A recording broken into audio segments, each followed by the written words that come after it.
Hello there, and welcome to another fantabulous episode of the Fake Nerd Podcast. It's episode 312. We're here to talk about movie. We're here to talk about comic. Ben's not here. Well, we'll move on. I'm Sparks Woody, and I'm joined, of course, by Ryan Eliopoulos. Hello, welcome to the podcast. And as usual, Brandon T. McClure. I live here. That's He lives in that box. that is unfortunate. We'll feed him three times a week. There's no room. You don't need a lot of room. I just have like a quart of a bookshelf in my life. Ben is gambling away his life savings, and we're just hanging out, wishing him the best. Yeah. While we celebrate birthdays like Ryan's. Yeah, I had a birthday. It's not a monumental birthday, so I just took it easy. Kept it sleazy though. And We watched a cool movie. The silent, in the terms of not usually being on the podcast, partner of the podcast, Jeremy, whose birthday was today. So Yeah. there you go, Brandon, doing half your job for you. Look at that. All right, I was never going to do that though. You were never going to mention Ryan's birthday? No, I guess not. I never really do on this. Not even mine. If you recall, I didn't even mention mine. Ben had to do that. That's so inaccurate because both of you guys, through the virtue of acknowledging doing the Universal trip yearly, will acknowledge your birthdays. So I don't like thinking I'm that vain. All right. Anyway, we have links in the description. do we? We do. We have a few. We have a few fun ones. Ben's not here, so I'm going to talk about him a lot. For example, Hey, he still deserves the time. He did the work. he does. He did the work, such as his 2 episodes he did with Grayson live. He's continuing to go on through Super Mario 3D World, just cleaning up some stuff, and he and Grayson did that. Those 2 episodes are in the description below. He also released a new episode of Dungeons and Dragons Dark. That's wrong. D&D Dark. His Dungeons and Dragons podcast that he does with Dangers and Grayson Live and others. What happened in this episode? It's a cool episode. Carmilla's back. Cool. Maybe there's a boss battle next time. Am I doing it right? Yeah, you're doing it pretty all right. Yeah. All right, cool. I was just trying to be Ben in the moment, you know. Give a little sizzle. Yeah, a little. Give a little sizzle. Episode 12 is linked below. And he also wrote an article for GoNintendo.com, which is in the description below as well. You can check out his article where he is talking about tempering expectations for the Mario Land coming to Universal Studios California. Ooh. I hate to tell him that he's already screwed. I was gonna say That ship sailed If a that long boy- time ago. if that boy doesn't pass out the second he walks in, then I'll be surprised. From pure joy, he just has a heart attack. Right. I was shocked when he wrote that article. I was like, really?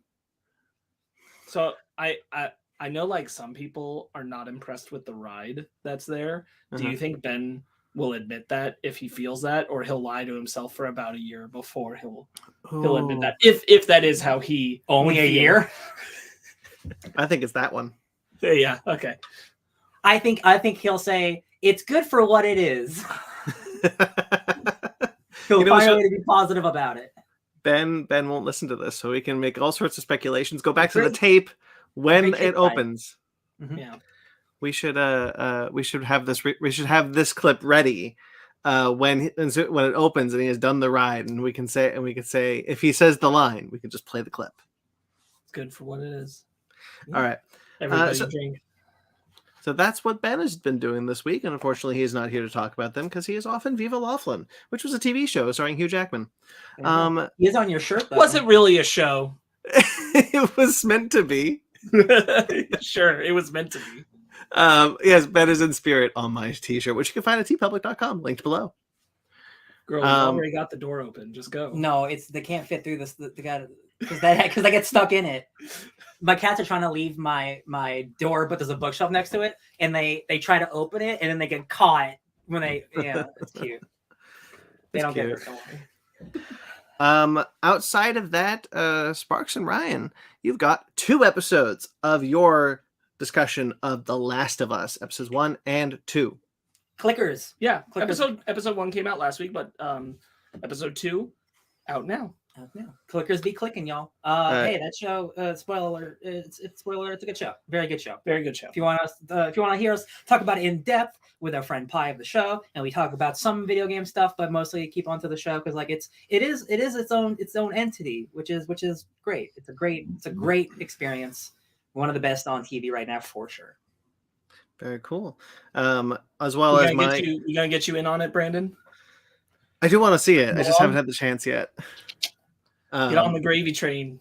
I've heard nothing but good things, and I do really want to see it. Great. Ben and I did a season 1 discussion of Willow, the TV series that he and I were able to finish. Spoiler alert, I've been talking about it for a couple of weeks. Obviously, I really liked it. You get his thoughts on it as well. Yeah, really happy I got to do that, and you can check it out linked below, as well as on our new Fake Nerds Watch audio feed. Ooh. So the Fake Nerds Watch audio feed is live. It is up right now. You can check out the first 2 episodes of The Last of Us, the season 1 discussion of Willow, and the entirety of our discussion of Star Wars Andor.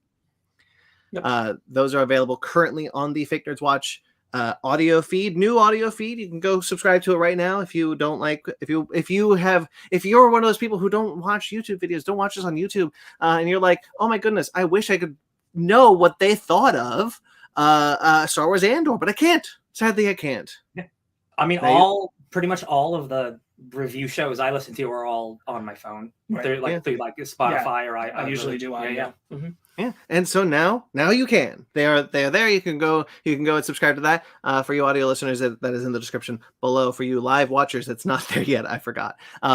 It's going to be like a magic trick because Brandon and I already talked about the schedule for releasing other audio versions of the ones that have already been out, basically timing it with the other things that are related to it as it comes out this year. So anyone who just listens to that audio feed and for some reason will not pursue our YouTube channel, they're just all of a sudden going to get like 8 episodes at a time. So they're going to be like, That's good. Hey. When Hawkeye, when Echo drops, just the whole thing of Hawkeye. So then now Hawkeye's 2 episodes, so that's not true. Quite the dump I was talking about.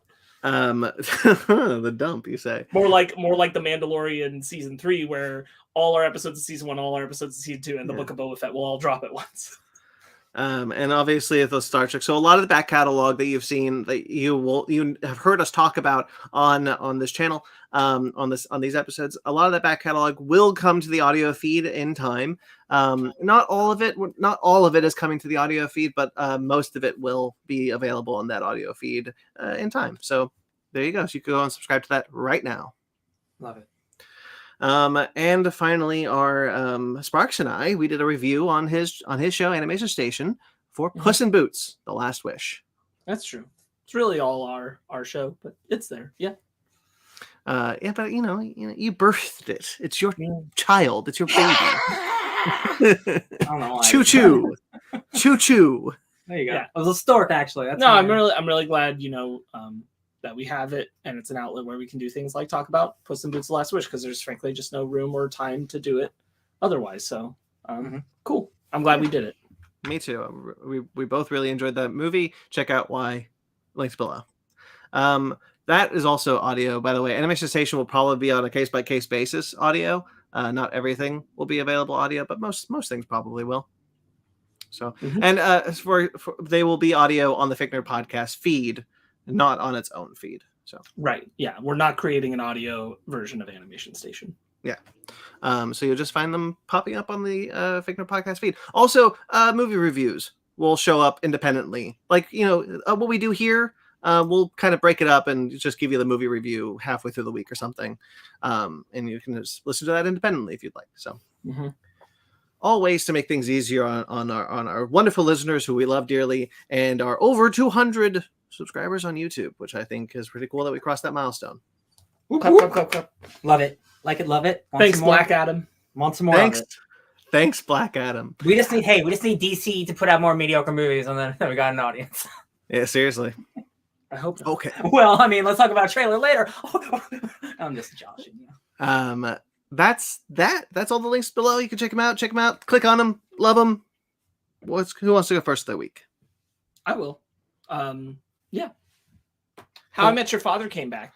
It did. Did they meet him? No. Well, actually, so the premise of How I Met Your Father, because you were being funny, but you asked the question. The premise is that you met him in the first episode, but you don't know which person it is. Did they meet just like a ton of dudes? There's like 5 guys introduced in the first episode, and one of them is the father, but you don't know who it is. It's Mamma Mia. So it's not so much How I Met Your Father; it's How I Fell in Love with Your Father. Oh, that's cute. And it's a diverse cast. So we don't see the kid, because just in case he ends up with the. Oh, I see. That makes sense. Because if it was like, no, you don't see the kids this time, so you don't know who the dad could possibly be yet. Cute.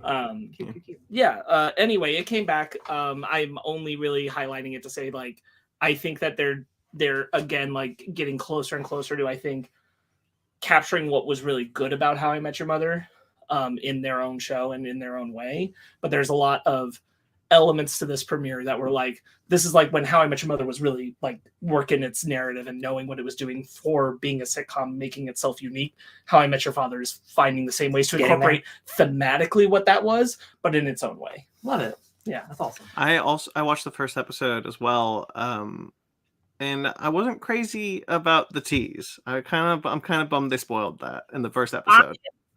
Here's the thing. I'm of two minds about it, because I like the thing where they're this is kind of one of the things I was alluding to, which is where they're doing the How I Met Your Mother thing, where they're telling you about something that's going to be relevant ahead of time. So you're looking for like the things that lead to that journey. They're giving you a clue ahead of time. But I agree with you that I didn't need to know there was another cameo coming with that. Yeah. That far in advance. I didn't feel like I needed that, but clearly they did, and it's whatever. Yeah. As long as the story's good by the time we get there, I don't care.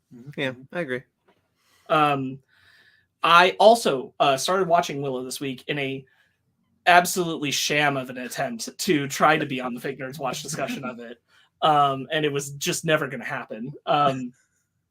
But I got 3 episodes in, and I think it's good. I think it's... I don't want to say too much about it. They're doing some things specifically with Warwick Davis's character where I'm like, I don't know if this was the choice, but I guess it's the choice. We'll see how I feel by the end of it. Mm-hmm. I don't know. Right now, I'm kind of like, it's just not the way I would have gone with it. It's also, I think it's pushing Warwick Davis out of his comfort zone for what he's capable of acting in a not good way. And I don't blame him for that. I think the material is demanding something of him that as an actor, he either isn't capable of or just hasn't had enough opportunity to work on. So kind of being thrown into the deep end on some of his performance stuff, because there's some line reads where I'm like, this is just not grooving. It's just not playing the emotion that I think the scene is asking. And I don't fully blame him for that. I think the script is failing him to a degree, but I think it's also just the unfortunate nature of his career, because of who he is that he has not been given a lot of opportunity to flesh things like this out. So I think it's kind of an uphill struggle, but like that's something I'm getting right now at 3 episodes in, and it's not ruining the show or anything, but it is noticeable. But visually, what a feast. For fantasy elements, like there's a lot of great stuff here. A lot of great stuff here in terms of like the fantasy stuff. Practical stuff? A lot of practicals. A lot of real gross looking creatures in some places. I like gross monsters. It's firing on some cylinders in that department for sure. I love gross cylinders. I look forward to talking to you in depth about it, but I will say that I don't necessarily disagree with what you're saying. The beginning of the series is kind of rocky for Warwick Davis, and they do something with his character that decide not to continue doing. That when we discussed it on the Fake News Watch episode that you can listen to now, Ben and I were both kind of like, what was that? Why did they do that? And seemingly just to drop it halfway through the series. Yeah. So that'll be cool. I'm excited to talk to you about it off air, and to listen to your guys' review when I finish it. I think it's absolutely worth watching. I sit at that point still, because I think all of the supporting cast around Warwick Davis have cool characters and are giving good performances. And that's not me saying Warwick Davis is the Achilles heel of the show, but stuff going on with what they're trying to make him do, and you're making me feel better about where the show goes with it. is a little herky jerky right now. Yeah, I get you. I look forward to talking to you more about it when you watch more. Hurdy-gurdy. Hey, I played like a ton of God of War Ragnarok, but I'm still not done. So it's there. Just say one cool thing. Just one cool thing. Just one without cool... being spoilery. Yeah. Just like what's one I cool think thing you I did? think everyone knows, if you know God of War, Freya's in the game. I think the arc of stuff that I have gotten through, specifically most recently with Freya, is some of my favorite stuff that's happened in the game, and I really like it. 100%. Yeah. I'm definitely feeling like I'm reaching a point where I'm like, I feel like the end of the second game probably would have come up soon from here. But how that's many hours, not going to be the hours case. Are you in now, do you think? Oh, I'm at least like 16 or 17. But to be fair, that's like an amount of me spending too much time being like, I'm gonna get that goddamn raven. I'm gonna get that raven. Oh my god! The path to get that raven. Oh my god! Higher. So many times. I spent so much time trying to get those damn ravens. That's I like doing that. That was so fun. Last week we read a manga called Kaiju number 8. And I'm going to tell you that I have read up to chapter 54 of Kaiju number 8 this week because I couldn't stop there. I needed to know the rest of the story. That's out. That's like 6 or 7 volumes of a comic. Hell yeah. There are 78 chapters out at this moment. What are you reading it on? I'm reading it on Manga Plus. Okay, that's what I read it on. So I'm excited. I will say, if you wanted to keep going, I'm not going to be spoilery, but something I think we all, just from the premise of what it set up in those first chapters, wanted to see happens within like the first 30 chapters. And I was like, oh dang, this is way earlier than I thought this particular moment was going to occur. This is very exciting. I will continue probably reading that, especially because it's free. I really, really like it. I think Kaiju number 8 is really, really fun. It says that where I'm at is just about the end of the 3rd arc, I believe. But it really feels like it's all kind of been one arc up to this point, and now I'm moving into some totally new territory. I see. Interesting. Okay, so there's that. Last of Us, watch the show. We already touched on it. Go check out our Fake Nerds Watch, but it's a great show, so everyone should be checking it out if they can. Really, really enjoying it. And then I started watching from where I left off the last season of The Flash, so that maybe I'll be finished before the new one starts, or roughly around that time, so I can just continue all the way into the end, because it's the only show I was missing anything from. I just didn't finish last season. So I'm doing that. I will highlight that they did this thing right after the Armageddon event, which was the first 5 episodes of last season, which I kind of talked about when I watched it.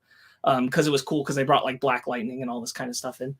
The episode right after is about Barry's kids. And it's about Barry's kids fixing a time fissure that they created, not intentionally. Nora? No, like Nora, his daughter. Yeah, no, but that's her name. Yeah, right? I got it right. Nora and Bart. Okay. Nora and Bart. Oh, I didn't meet Bart. I stopped watching. Bart just showed up at the beginning of the last season. How's he? He's good. He's really good. I like Bart. Here's the thing. This is why I wanted to bring it up, because Nora and Bart, it's basically a Nora and Bart episode, and it's a thing where they get back to their time in 2049, and they find out that kind of working with their dad on stuff related to Godspeed and the Armageddon event caused like them to accidentally make a small time ripple that changed something important. So they important personally to them, not like important to the entire world kind of thing. Yeah. So they have to go back and try and like Legends of Tomorrow style fix it, but without breaking it more. And so they go back to the year during Arrow season 2 when Deathstroke era, when Barry had been struck by lightning and was in a coma, yes, but had not started his adventures as the Flash yet. So he's in the coma at this time. And so you're kind of getting a window into what all the other characters were doing. during that time. That's cool. Like what it puts Joe, his adoptive dad, his now wife, it shows when they first interacted, like on the path towards dating. Does she still have superpowers? Well, not at that point. No, but yes, now, yes. Okay, I'm just making sure. Because sometimes, they regress that shit. Yeah, Cisco's on the show, so that kind of stuff doesn't happen so much anymore. Oh, yeah. But it was really cool. Anyway, the point of this being, it's a really fun adventure from their perspective. And it heavily features Jay. Garrick? Yeah, Jay Garrick, who is their uncle. They call him Uncle. Uncle Jay. Because so a whole lot has happened to get to that point. But so it involves them kind of working with Uncle Jay and referencing a lot of his Flash story stuff. And I'm like, there's a perfectly good show that could have been spun out of the Flash that's about these two kids and him. And bro, that if they made a Bart show, people would watch the show. They're both very charismatic and they work really well together and they're fun to watch. And I'm like, this is like new life in the show. I would watch a show based around these kids in 2049. I don't care. Like, make up what 2049 is with their Uncle Jay. Give Felicity Smoke's kid or whatever. Well, they tried to do that with the Green Arrow and the Canaries. Right. Yeah. She was in the episode right before this one that I'm referring to. I can see the trajectory where that could have been a cool thing. And it's a shame that that's not something they even tried earlier just to reinvigorate the Flash. Like, we could have had a whole season with those kids. Yeah. And it would have been great. Can I real quickly just remind everyone how cool Jay Garrick's actor? What's the guy's name? The original Flash. I know his name. Do you know his name? I forgot his name completely. John Wesley Shipp. Yes.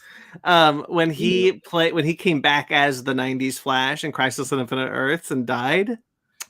That's a good scene. Yeah, most of it is. Yeah. I was gonna say John Wesley Snipes, and I was like, that's not right. Man, that's their fusion dance combo. Yeah, it's a fun episode, for sure. It's one of those things where, like, if you were in the mood, like, and wanted to highlight something, watch episode 6 of season 8 of The Flash. It's a little bottle pocket episode about those kids, and I think it's good. I actually might do that.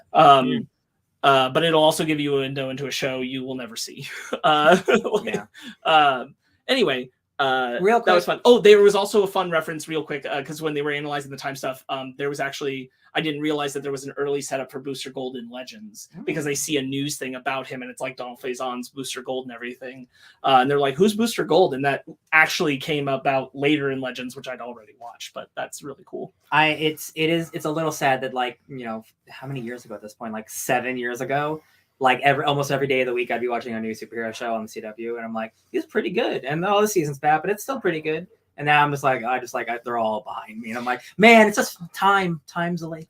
John Cryer also apparently approached them about when Supergirl was ending, about wanting to do a Legion of Doom show that he would head. Give me a break. That sounds too cool. And because everything was seemingly shutting down, they turned it down. He's like, I guess it just wasn't meant to be, but it sounded really awesome. Just that Gorilla Grodd CG guy in a full TV show the entire time, that'd be so great. He was really into it, and he was like, I really want to spearhead this and like make a Lex Luthor focused Legion of Doom show, and do a thing where like the villains are the main stars and the superheroes from all the different shows cameo in an episode or two. That sounds fun. And they decided to go with Justice You. Yeah. Not only that, they decided to go with that shitty Gotham show. Oh, Gotham Knights. Yeah. Oh my gosh. You can put that in the trailers whenever that came up, but that is good. Truly one of the worst trailers I've ever seen. And I try to give things the benefit of the doubt. That looks awful. So bad. Wow. I didn't even get through the trailer, and I was like, I didn't even want to try. If that show lasts a season, if it doesn't get canceled before, it makes me feel like the way that I felt like I was probably going to feel about the Powerpuff Girls show. Like it's happening, really. Oh, yeah. I'm like, oh God. I'm so glad we're not living in this reality. The Joker's daughter. Man, just John Cryer was a great Lex Luthor. He really was. Real quickly. He was so good. He's up there with one of my favorite performances that's been done in live action, for sure. I think he was incredible, and if he really was committed to doing a Legion of Doom, that would have been a ton of fun. I think he's also had the right idea of like, let's invert the whole formula of what the other shows have been, and like have all your various superheroes you created, even the ones that we put aside for a while or forgotten, like have all those heroes like get their own episode where they're challenging the stuff that we're doing. Real quickly, remember when Legends of Tomorrow did a quote Legion of Doom, which was Thrawn, Merlin, and who was the third one? Merlin. Yeah, John Barrowman, Merlin. Oh yeah. Oh god, I forgot that was his name. Right? Yeah, the Black Archer. Merlin. It's Damien Dark. Damien Dark. But man, that season was so cool. I loved whenever they got that guy to play Thrawn. And they actually had him playing Thrawn when he was supposed to. Yeah. Rather than like we'll go back to. We'll just have Tom Muddy Cavanaugh. Waters. Yeah, Those were the good times.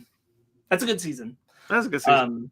Honestly, Legends of Tomorrow only gets better after that. David Harbour? Not David Harbour. The guy who plays Solid Snake is the voice of Gorilla Grodd. David Hayter. David Hayter, thank you. I did not know that. That's awesome. Yeah. Yeah.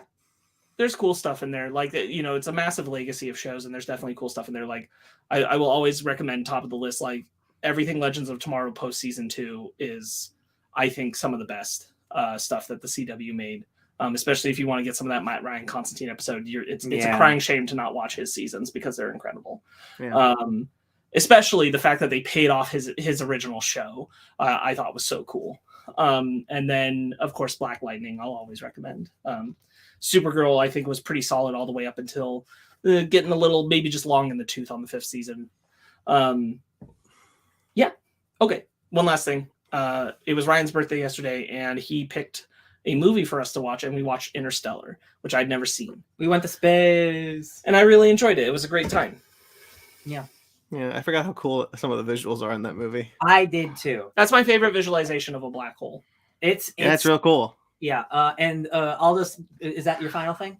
Yeah, we can just piggyback into mine because I just, besides Interstellar, I did one other thing. So let's talk about Interstellar. I haven't seen that movie in a long time, and I thought that movie came out 5 years ago. Yeah, that movie came out 9 years ago, and I'm like, good God, yeah, it came out 2014, and I'm like, good God, I don't know how time works anymore.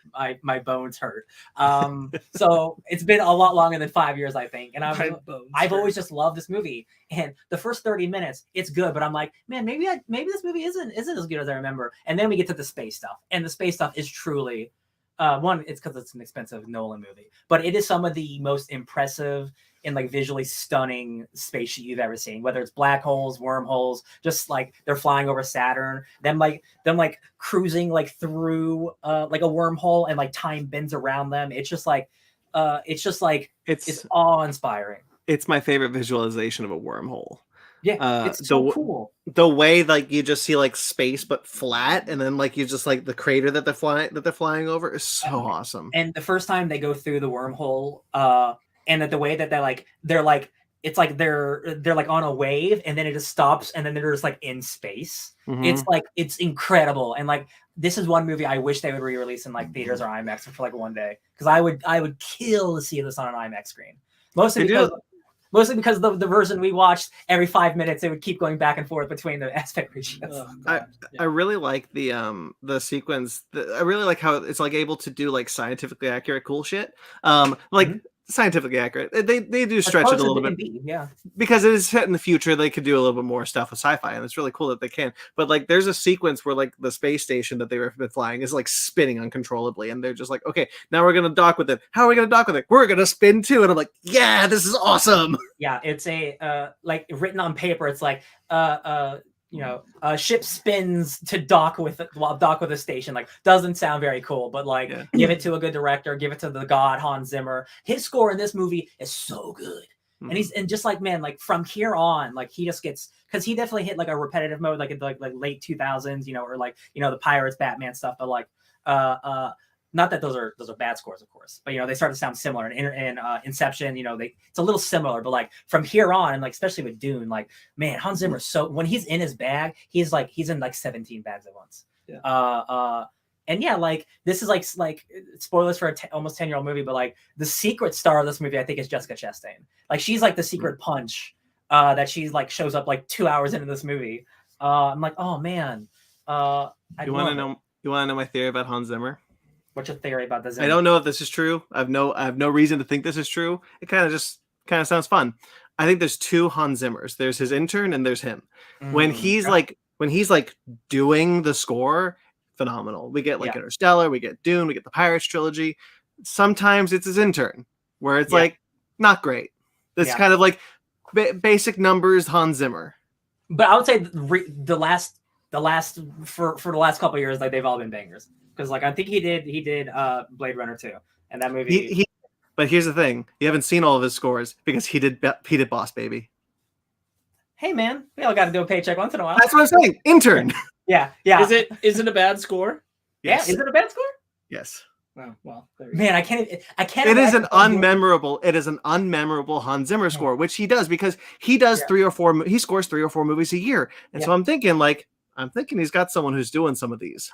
It's just a lot of work. Just a lot of work for Yeah. him. And he goes on tour and like plays guitar in his own tours, and I'm like, just take maybe he doesn't. And he does a masterclass. Oh my God, you're so busy, Hans. Masterclass. Love you, Hans. Interstellar is great. Still think it's great. So there was a Microsoft Bethesda showcase. It's like, hey, here's a couple games coming out in the next couple months.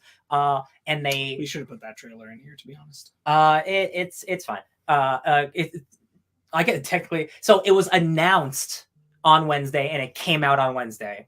And it has been blowing up the video game world. This game called Hi-Fi Rush, from the makers of The Evil Within and The Evil Within 2, some of the most horrific, scary games ever made, comes this ultra bright, vibrant, hi-fi. It's a hi-fi rhythm action game. That is the directors have said it's inspired by Edgar Wright films, those specifically Drivey Baby, Scott Pilgrim. Well, no, what's the Baby Driver. Baby Driver, and then Scott Pilgrim. Baby Driver specifically, with like the music being so integral to like specific actions. Well, not same with Scott Pilgrim too, but he sorted those 2 movies. But it's also got tons of other influences. But my goodness, it is perfectly described as like the best like lost Dreamcast game ever made. It's very speaking to a specific style. Actually, Brandon, if you can just like take a look at that trailer while we're talking about this real quick. You don't have to listen to it or anything. Just take a quick look at the visuals so that you can. You would not believe, because I think you would like this game. Is the point? Yeah, it feels like a PS2 game. Like it's level based. Like you go through missions and then you complete levels, and like the game's like 6 to 8 hours, and you get like a new power up like every level. You gotta fight your 7 bosses. It's basically like corporate Scott Pilgrim. It's incredible. It is such an incredible game, and I'm about 3 hours in now. I've tried to put an hour in every day. But life and stuff. But it's just so fun, and the thing is, it is entirely rhythm based. Like everything has to be like done to rhythm. But if you're not super rhythmic, you can still play the game fine. It is a hack and slash type game, but if you happen to have rhythm, you'll just do extra damage, right, and you'll do extra cool moves. Right. So it helps to be on the beat, and you have a little robot that always has a little beat meter going on for a metronome, so it helps you stay on beat. That's awesome. Yeah. And like every level you get introduced to a new item or a new companion. It's just so cool. And again, having it be level based, like it's not a giant open world, 100-hour game. It's a game that I'm going to be able to beat in a couple hours. And that's nice. The moment I'm done with Ragnarok, this is the next. Yeah, you can beat this honestly. Like if you play it like you're doing like God of War Ragnarok sittings, you can beat this in 2 or 3 sittings. Yeah. I am just so jazzed with it. If this is an incredibly weak year for games, which I doubt it will be, this could be a game of the year contender. But I already know, it's so early. But it's it's not Elden Ring good, right? But it is a very, very good game. Right. I am so thrilled, and these type of stealth announcements don't generally happen for games this big. Like this is from a big developer being published by Microsoft on the Xbox Game Pass store. This usually happens with like smaller indie games. Truly caught the gaming world off guard and took it by storm this week. And it's so good. Like it doing something like this, like it probably gave it more publicity than doing the year-long cycle of here's a trailer, 6 months later here's another trailer, right, 2 weeks here's another new trailer. Like right. Because it's one of those things where you watch that trailer and you're like, I want to go play that now. And they're like, great, you can. Yeah. And the thing that is the most impressive about it is at times it has 2D cutscenes, but the game's like 3D, right? So it'll be seamless. It will be a 2D cutscene, and you'll like be running into a hallway, and it was a quick cut of like a hallway screen, and it comes out and you're in the 3D environment. It does very beautiful transitions. Like you'll go bang through a wall after getting punched and it'll be into a 2D cutscene, and then when you stand up you're back into the 3D environment. It is stunning. It is such a beautiful game. And again, it's so weird to think that like people who made a Resident Evil style game made this game. Right. But then you look at the history of the director, and he worked on Beautiful Joe for the GameCube like 20 years ago, and that is 100% makes so much sense now. Joe, gosh. Yeah, and I'm just like, man, this is like it's a bummer that it's on Game Pass, because that means it's not, people aren't paying full price for it, but that means that Microsoft gave them a huge like payout to put it on Game Pass. Right. And hopefully this game is still successful enough where like it's exclusive now, but like it might come to PS5. And if it does, it will do gangbusters. Great experience. Brandon, what do you think of looking at that trailer just now? It looks really cool. Right? Like it looks like a game you'd want to play. Yeah. It feels like Devil May Cry or like Ninja Gaiden, like one of those like 3D action like heavy games, like almost like an old school God of War, but like level based, like something like a Crash Bandicoot where you're collecting gems to upgrade your stuff, and like and you're just like, it's a great loop. Just a great experience. Like I wish I could play it more, because like I'm thinking about it. I'm like, and the music in it's so good, and the boss fights are to the rhythm of songs, and I'm like, this is like if Edgar Wright made a game. It's perfect. I have like literally no complaints about it. A+. Very cool. All right. Anything else? Nope. Cool. Well, I only got two things I want to talk about. We'd already talked about Interstellar, so beyond that, I finished the arc that I was on for Doctor Who. Just to catch you up, if you haven't been listening, I've been listening to the audio adventures for Doctor Who, and I was on his third arc, which is the arc where he goes into a parallel dimension that Rassilon. Let me see if you guys follow this. A parallel dimension that Rassilon put into a pocket universe and closed it off, so it has no concept of linear time at all, actually. And in fact, every 20 years loops. Brandon, I read comics. That sounds like a Tuesday.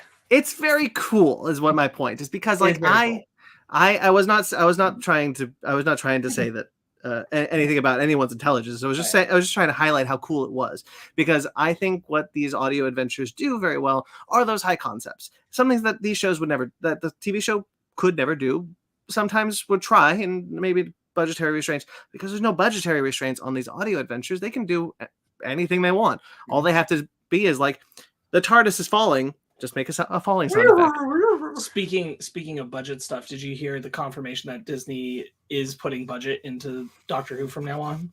Yeah, it's not going to be on like Mandalorian level, but like Davies himself was commenting like, yeah, the budget increase is one of the reasons I wanted to come back, because of what we can do now. Thank you, Disney. And he's like, yeah, we're going to make a bunch of spin-offs again. I'm like, well, the last spin-offs you made were great, so more Torchwood. Go for it. Without John Barrowman this time.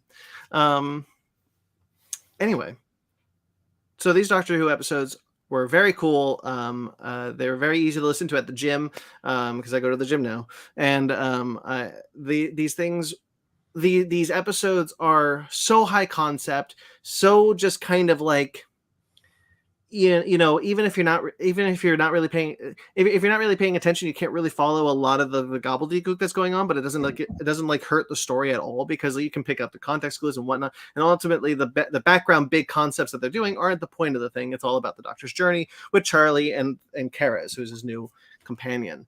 And he finds, and it's such a cool idea of going into this divergent universe. And so I finished that.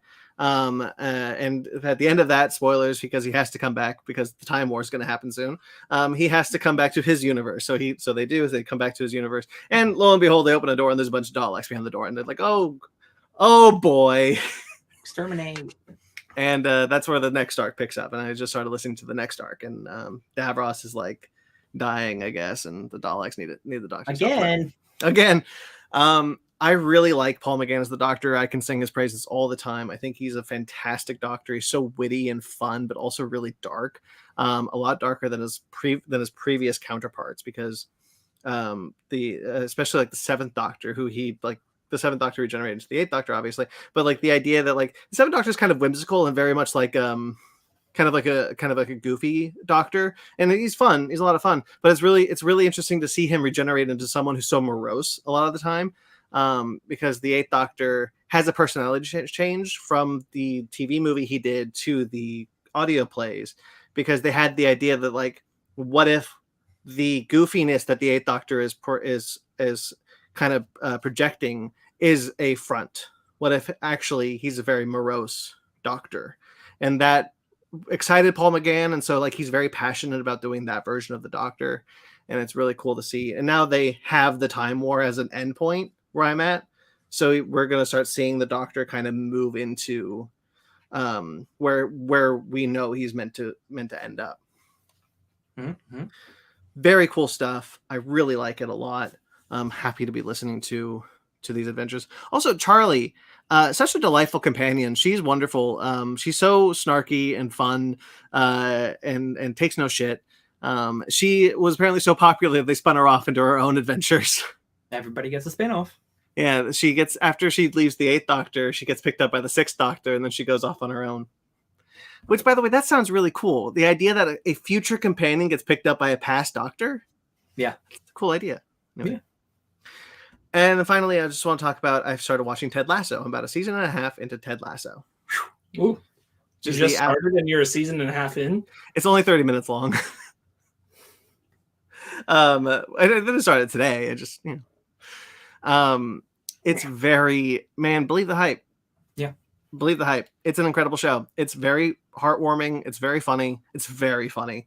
The cast is just the most likable people you've ever met in your life, just making jokes. And Jason Sudeikis, right? Mm-hmm.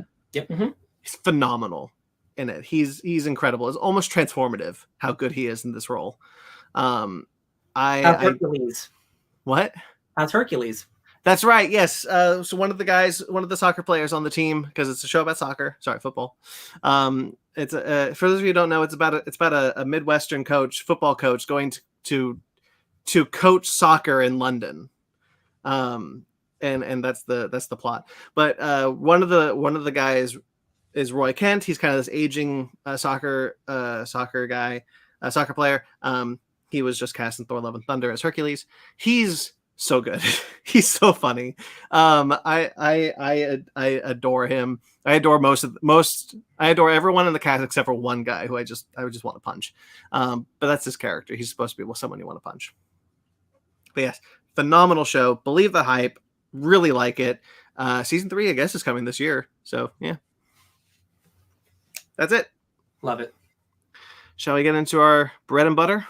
Let's call it Babs.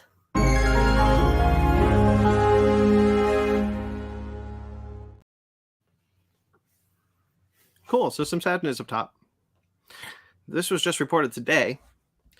Annie Wershing died of cancer at the age of 45. She was Tess in The Last of Us. She was in every Eric Kripke series except for The Boys, where he made a thing where he was like, I was looking for a role for her because I cast her in everything. And last season of Star Trek Picard, she played the Borg Queen in a really great role. That's awesome. Yeah, that she just ate up. She was incredible. Yeah, I mostly know her from Test, but like I played that game multiple times on different systems because of remasters and whatnot. But like that, it's such a bummer. First of all, she passed away of course. But it's like during like the resurgence of The Last of Us is happening like this month. Like it just started again, where people are playing that game for the first time and experiencing that version of Tess, which I love. Mm-hmm. That is such an incredible character. Like, this is something I don't think I actually brought up on the show that the Fake Nerds watched for. So inside scoop here. Actually, I think the Tess in the game is a little more brutal, just because there's more action in the game, so they have to make it a more action-packed stuff. But like, she is so good, and she has such like a menace to her, and like such like a cruelty. That she's such a good actor.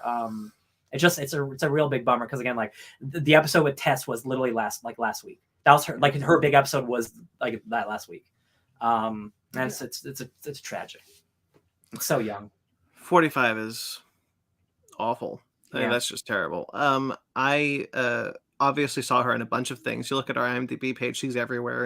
And she was in 24. She was, but she was had a recurring role in The Rookie, where I think she was playing the serial killer arch villain which I heard nothing but good things from my mom. But she was the Borg Queen last season, and I remember when she was first cast, I was surprised because like why not just cast Alex Creek as the Borg Queen? Why not recast her? But the version of the Borg Queen they wrote was, regardless of how you feel about it, she was incredible. Like she really was just like nailed that part, and that's such a tragedy. She apparently got her first acting gig was on an episode of Star Trek Enterprise, so it's kind of an interesting full circle. Yeah, look at that. Yeah. Sparks, anything you want to add? No, you guys kind of covered it all. It's just very sad. Yeah, I'm sad to know it. All right, some comic book news. Tom Taylor and Nicola Scott will be teaming up for Titans. This is going to be a series set after Dark Crisis on Infinite Earths and Nightwing number 100, which will feature the original lineup of Nightwing, Cyborg, Starfire, Raven, The Flash, Donna Troy, and Beast Boy. And basically, there is no Justice League, and the Titans are the Justice League. For now. Yep. I'll take what I can get. Yeah, I think that's kind of cool. The idea that we're gonna sideline the Justice League for a bit and have the Titans be the premier team. Didn't they also this week release key art that gave away the return of the Justice League is imminent? I didn't see that. I did. I guess it wasn't supposed to come out, but it did. And so everyone's like, cool, the Justice League is back this year, if not this summer. Yeah. Wait, well, wasn't the point of I don't even know if it was Dark Crisis, but wasn't the point of a recent event that the Justice League is missing, so all the other people made a new Justice League? All right, so let's recap real quickly. So Justice League 50 something, I think, was written by Joshua Williamson, and it was to tie into his Infinite Frontier stuff. The Justice League. And it was the death of the Justice League, and it was the whole point is the Justice League is dead. Turns out in Dark Crisis and Infinite Earths, the Justice League are not dead; they're just missing, and the other heroes have to find them or face them or something. John Kent created a Justice League. I saw the panels on Twitter. Yeah, and now they're just retired. Oh. Now they're just we don't want to be a Justice League anymore. Justice League, not from big superheroes. Everything else. Because I got to have a Batman book. Yeah, and there's a Superman book and a Wonder Woman book, but they're just not going to be a Justice League anymore. That's whatever excuse to make the Titans the premier team. That's I'm 100% so excited about this. I love legacy characters. I always love when legacy characters get a bump. It's why I was initially excited for 5G because the idea was everyone's gone and these are all brand new people. I'm wow, status quo changing that seems real. And then all that shit got fired. So I'm all about this. This will last probably 6 months to a year, and then the Justice League will get relaunched with a number 1 or something. Or is there a Justice League book happening? Is it on pause? No, there's no Justice League book currently planned or that we know of or going. Okay, so I assume this will operate like a new Avengers. Well, this will be the Avengers book for a long time until the real Avengers book relaunches. The Justice League book relaunches, which is still again fine. I think this is incredible. Having Nightwing, I might read. I don't know if it's Dawn of because I'm pretty behind on DC big stuff, but whether it's the Dawn of DC or Dark Crisis, whatever it is, where Nightwing's the center of it, and Nightwing's the dude. So that's Dark Crisis on Infinite Earths. This is Dawn of DC. So there's a major Dawn of DC thing happening this year, where every month there's a different title that's going to be about what this new DC universe looks like. Okay. Again, this will probably last a year or less, but having Dick Grayson basically be your Batman, have him be your main dude is truly exciting. I love Dick Grayson, love Nightwing. I'm glad they're not turning him into Batman or something weird. It's having it be Titans, having it just be the Titans is really cool. And Nicola Scott is an incredible artist. This is such a great team. And Tom Taylor, he's always solid. So I'm very excited to jump on this. Yeah. Green Lantern is getting a new book. Hal Jordan, Green Lantern, specifically. Jeremy Adams and Zermanico. That's a good team. He's a Justice League Dark guy. Yeah, he's also the guy who draw Flashpoint Beyond. Jeremy Adams was writing Flashpoint Beyond with Jeff Johns. Oh, interesting. This was really funny because like I don't know them from Flashpoint Beyond. I know them from other things, but like they were this announcement was marketed as the Flashpoint Beyond team, and I was That's like, weird. that's a weird thing to do. Yeah, I guess. Well, I mean, I guess it's not wrong. Right, you're technically not wrong, but I don't like it. Yeah, maybe don't say it. So Jeremy Adamson as Monica will be doing a new Green Lantern Hal Jordan series. This is what the synopsis says. It's quick, so I'll just read this one. Mm-hmm. Go for it. The Guardians of Oa, at the heart of the Green Lantern Corps, have quarantined Sector 2814, home of the planet Earth and its champion along with it. A heartbreaking defeat has sent Hal reeling, returning home to rediscover his roots and find the man responsible for ruining his life, Sinestro. At least if he's willing to hotwire a power ring to do it. Okay. This will also feature a backup story featuring Jon Stewart.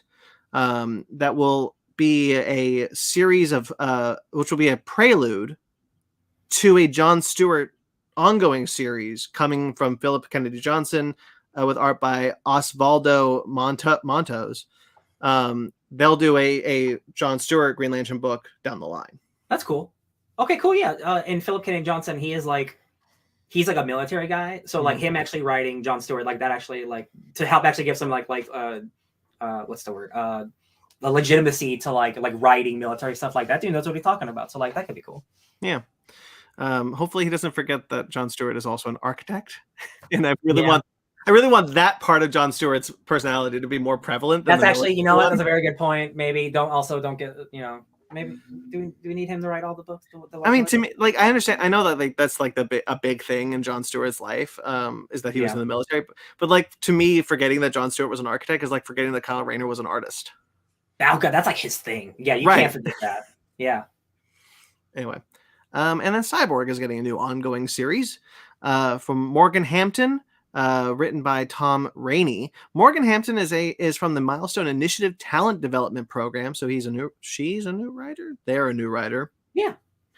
So a fairly new writer. That's awesome. I love giving people a chance. That's awesome. Have you seen the artwork for this one? This looks really cool. No. Yes, I did. I like the redesign. Was real quick. Did they release like Green Lantern art? Was there a Sinestro in like a trench coat? Is that from that? I think so. Yeah. Okay, because that did look pretty cool. I'm like, why are you looking like a burglar? What are you doing? Yeah, the Cyborg one was really interesting because it's like, hey, you know what? You want to give someone who doesn't need a jacket, I'm into it. It's like, you know, it's like Cyborg's redesign, but then he's also wearing a jacket. And I'm like, yeah, all right, do it. It's like putting a cloak on a robot. Let's see. This was kind of a long synopsis, so I don't really feel like reading it. Robot. Yeah, you're right. Yeah. But basically, Victor Stone's going back to Detroit, going to his roots, and you know, being Cyborg and being Victor. Good for him.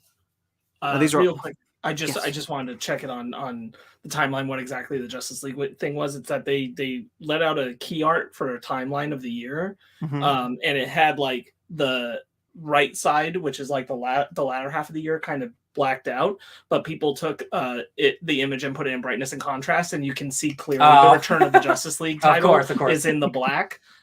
So artists have to be better about those kinds of things. Yeah, you're like, just don't put the text in there. Yeah. Once it's black, just leave it black. Yeah. I have a theory that marketing people haven't quite gotten used to the fact that we can now screenshot.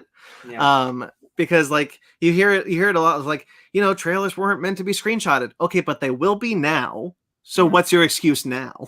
Yeah, just gonna have to deal. Anyway, these are all out. I wanted to find the source on that, and that's what it is. So that's why people are like, yeah, but the Justice League is going to be back immediately. It's not even going to be a full year. Yeah, I'm still. Hey, I'll take 6 months of a Titans leading the Justice League. I'll take it. Yeah, all out in May, as I said. Unless it's a trick, right? And instead of like the Return of the Justice League means the return of the moniker, not the return of the original team.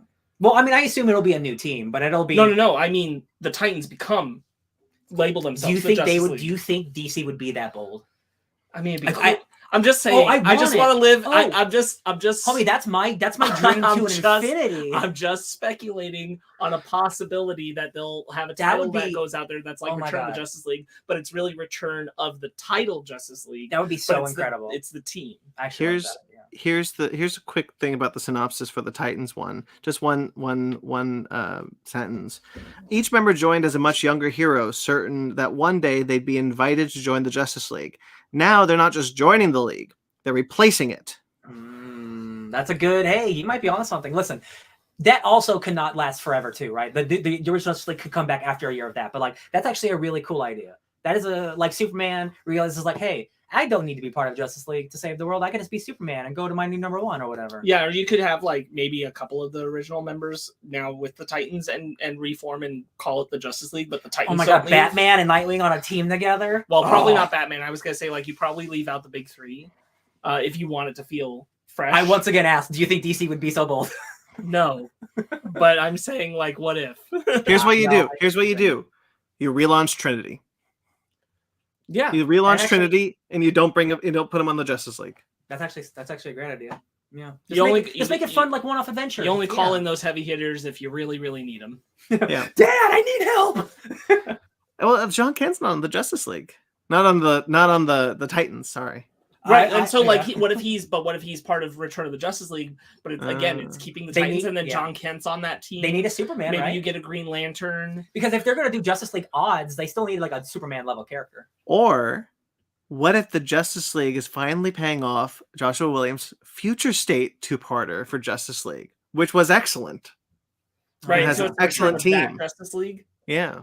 Yeah, I mean, like you know, Is that like Yara Flor? so I'm saying like maybe there is Well, a better plan than just them both. put the league as it was back at the end of the year. But now you Yeah. said the Titans become the Justice League, and now I'm not gonna get that maybe, and it makes me sad.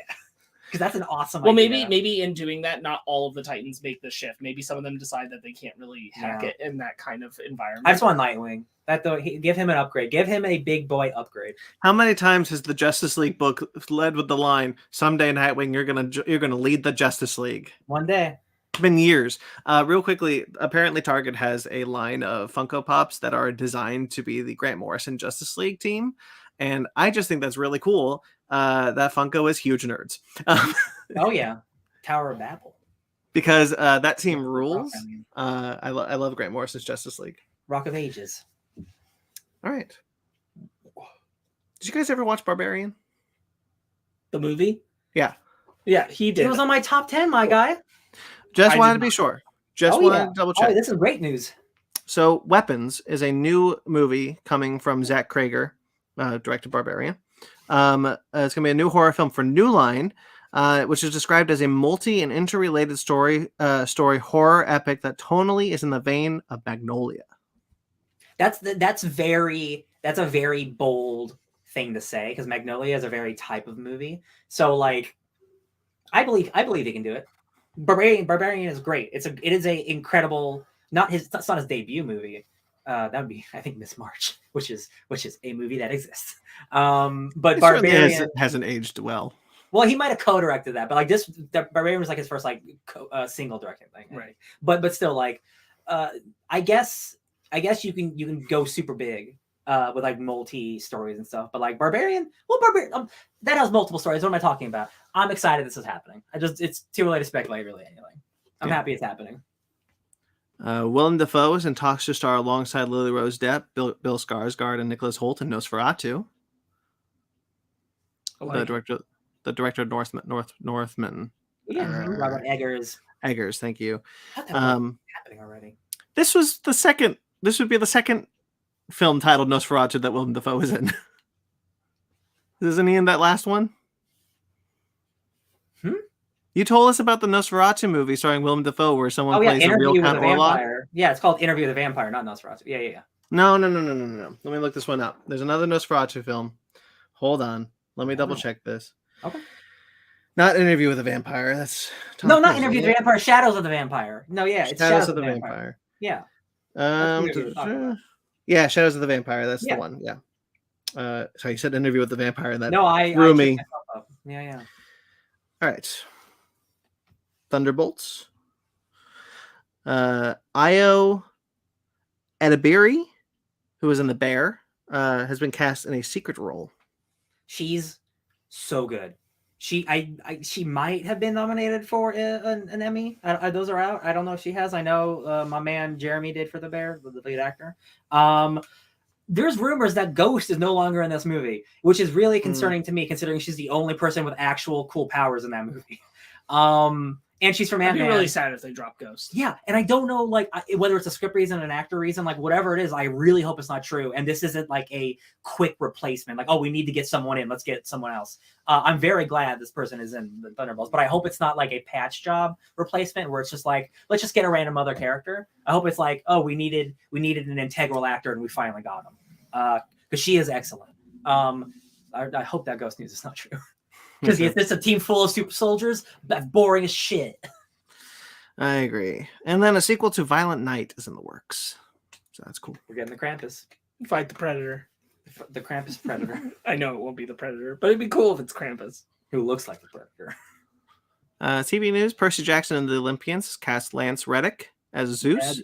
Did. Oh my god. I know. I'm really happy. So, okay, to be honest, like, I was like, cool, like, I'm excited the show's happening. Now that Lance Reddick is Zeus, I'm like, okay, now I'm actually invested in the show. That dude is good. And, like, Netflix, again, like, they botched the job with the Resident Evil. Like, yo, you want to do something cool over here? Like, thank you. Hell yeah.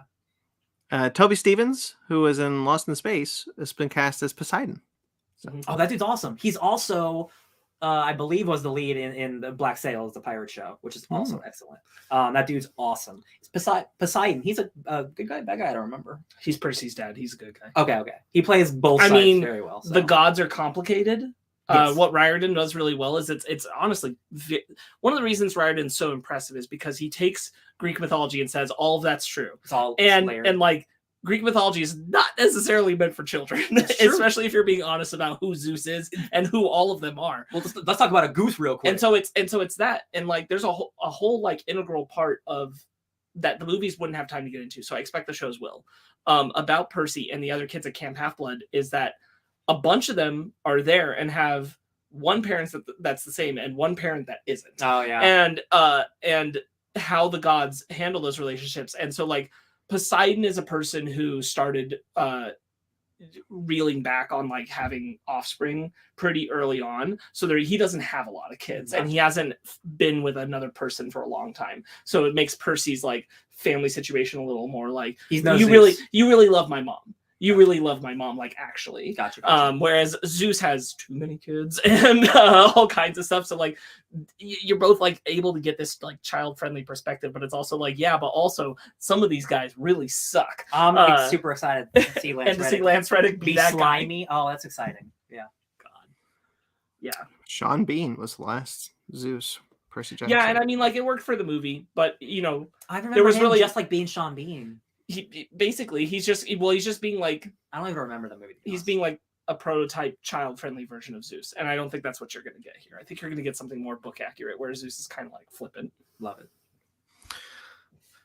Oh, I should have put this one first, actually. Anyway, Justin Roiland. Yeah. That's going on. Awful person, Justin Roiland. Adult Swim was the first to say they cut ties with him completely. They put out a statement, we cut ties with Justin Roiland, but Rick and Morty will continue till at least season 10. They're working on season 7 right now, and season 10 is gonna go. Because those contracts already existed. Yeah. Yes. Yeah. Dan Harmon will be the sole creator of Rick and Morty now, no longer co-creator, sole creator. And the voice of Rick and Morty, plus the half a dozen other characters Justin Roiland played, will be recast. Yeah, that makes sense. He also was let go from Squanch Games, the video game company he helped find, which of course makes sense. Because they literally just had a game come out called High on Life, which this has not been good for that marketing department, unfortunately. No, let me. I'll finish this then, because you brought that one up. Because Hulu the next day cut ties with Justin Roiland as well, because he was the co-creator of Solar Opposites with Mike McMahon. And another show. I believe it was Koala Man. Yeah. Koala Man, yeah, which I just saw the trailer for like last week or something. Hugh Jackman's in that. Not anymore. Anyway, Solar Opposites will continue, as they were pretty clear on that one. The Solar Opposites would continue. Koala Man will probably be a one and done. Yeah, because it was just coming out. Yeah. I fully support this decision. Yes, because like Justin Roiland's shitty, but the correct answer was not destroy all of the show and take all these people who had contracts and jobs for the next like 4 to 5 years, take away their jobs because of him. Yeah. So I think this was entirely the right decision to let everyone else keep their jobs and do what they were doing and create their art. It will be steep and different and noticeable to not have him as Rick and Morty, but I think we can all overcome it. And I'm glad that it's the decision they made because it's the right one. Yeah. And we still, Dan Harmon is still there, and he is half of that pickle, but like he is a writer. Like you guys can know Community. Like that's it'll be fine on the writing side. Yeah. The voice side, like I don't think this is going to happen. I hope they do a drastically different voice. I hope they don't just get someone who sounds exactly like them. But I know that would mess with like merchandise and the Fortnite voices. Like they would have to change literally every voice that's ever been manufactured. And I know they're not going to do that. So they're going to find some voice alike, which is fine. But I personally would be like, you need to get away from him, and like so though people don't think about, oh, you're just doing the same voice. Well, but like the general audience wouldn't be, if they did a voice alike. It's not like the general audience would really care because they're not ingrained in something like this. They wouldn't know what's actually happening behind the scenes unless I'm talking like the non-Twitter crowd. Yeah. I got two things I want to say on that one, Ryan. If you were done, I interrupted you. No, I think this news story, this isn't like, oh, this guy might be a sex pest. Like, oh, he flirts with girls too much. Like this dude like did real crimes and is going to jail probably. So like, I think Rick and Morty fans know this is happening. Specifically, at least Rick and Morty fans, that it's on the news, like regular news. It's on, so like my mom knows about this probably. But like the show's still got to exist, and there's 150 more episodes I got to make or whatever, and like those people need jobs. So. So when the news first broke about Justin Roiland, I had a very similar mindset as I did to Quentin Tarantino when things were coming out with Harvey Weinstein. I don't understand personally. I don't understand why Quentin Tarantino got off scot-free on that, because he was very close to Harvey Weinstein. Like, how did he not know what was going on? Sure. I'm not saying that Quentin did anything wrong. I'm just saying that, like, what did he know? Why didn't anybody ever ask, what did he know? Sure. And so when all this thing was going on with Justin Roiland, I was kind of concerned about Mike McMahon and Dan Harmon, because I was like, what did they know? What were they trying to keep secret to keep these shows going? Then it came out, and perhaps this was fluff from the producers, but pretty reputable sources were saying that Justin Roiland was actually phased out of both these shows very early on. Yeah, he just only did voices and only did the voices. It was not writing these shows after a while, and was like recording his voices in his basement because nobody wanted him in the studio. So that was really interesting to hear, and I'm frankly glad to hear about that, because that means that, like, even before this was coming out, the people who were working with him didn't want to work with him anymore. Yeah. Right. Yeah. And so, like, I can only see this as a win. I do think a voice alike is probably the way to go, because I'll be frank, he's not that good of a voice actor. He has like 2 voices, Rick and Morty, and then everything else is just a variation on them. And like, I liked them. It worked for the show that I was watching. It's one of the most popular shows of all time. So like, it's he might not be good at many things, but the 2 he are like worldwide. And the thing is, like, what I'm trying to say is that, like, he had very good comedic timing. He had those 2 voices down, and that's really all he needed to do. And the shows are very popular. But but having someone come in and doing that isn't going to be hard. No, it's true. There are plenty of people who can do a Rick and Morty impression. Yeah, it's true. I just hope whatever random guy they pay just as much as they were paying Justin Roiland. That's true. That's true. Yeah. Because if they are going to get just some random sound alike, who's the best guy on TikTok? Like, that dude better be making Rick and Morty money then. Well, I think there's a lot of talented voice actors that already exist in the industry who would be able to earn their salt. Like, not that our friend Christopher Swindle would be the person to do Rick and Morty necessarily. Yeah. I don't know, but like, we do know that, like, he does, like John Goodman voice alikes and everything, and like you, if you're paying attention, you can tell that he's doing his own thing with it as well. Yeah. And I'm sure there are others in the industry who, like, I don't think it'll be like just some guy who can do a good impression on TikTok kind of thing. I know. But Journey. My point being, like, it'll probably be someone who's earned their worth in the industry before, and will get compensated appropriately because they know what they're worth within the industry. Yeah. Actually, it'd be really great to talk to Swindle about this at some point. He's been wanting to come back on for a discussion about his projects.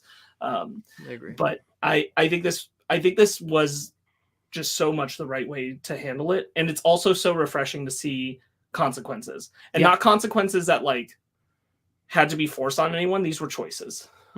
Like he probably will go to jail, but he's not going to jail yet. So they didn't have to make this call. They also could have made the simpler call, especially with Solar Opposites, to can all those workers too, and what they were doing. And they decided no, because that is his show, right? And they decided no. We're going to make sure that all those people can still work out at least this next season. And have their jobs, because one shitty man shouldn't ruin it for everybody. It's true. Yeah, I always kind of wondered why Mike McMahon didn't bring, because he co-created Solar Opposites with Justin Roiland, Mike McMahon, and he is the sole creator of Lower Decks, Star Trek Lower Decks. And after a while, I was kind of wondering, like, why hasn't Justin Roiland done a voice on Lower Decks?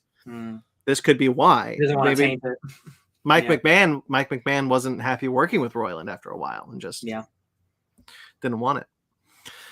This is the right move. Yeah, and I suspect we were talking about this recently because we were talking about Multiverses on our recent Pause Menu Quarterly that's coming out, and Rick and Morty are both voices in there, voiced by Roiland. I think the moment that they find whoever's going to be that might actually be the first place we hear it, because they'll probably change it there before the new season will release. They'll patch it in, and so you'll hear the new voice for Rick and Morty there. That's a good point. Now, Mike, I'm curious if we'll hear him in season 7, because I assume he's recorded most, if not all, or will they just re-record? They'll re-record it. They will not release an episode with him in it. I think they'll re-record it. Yeah, absolutely.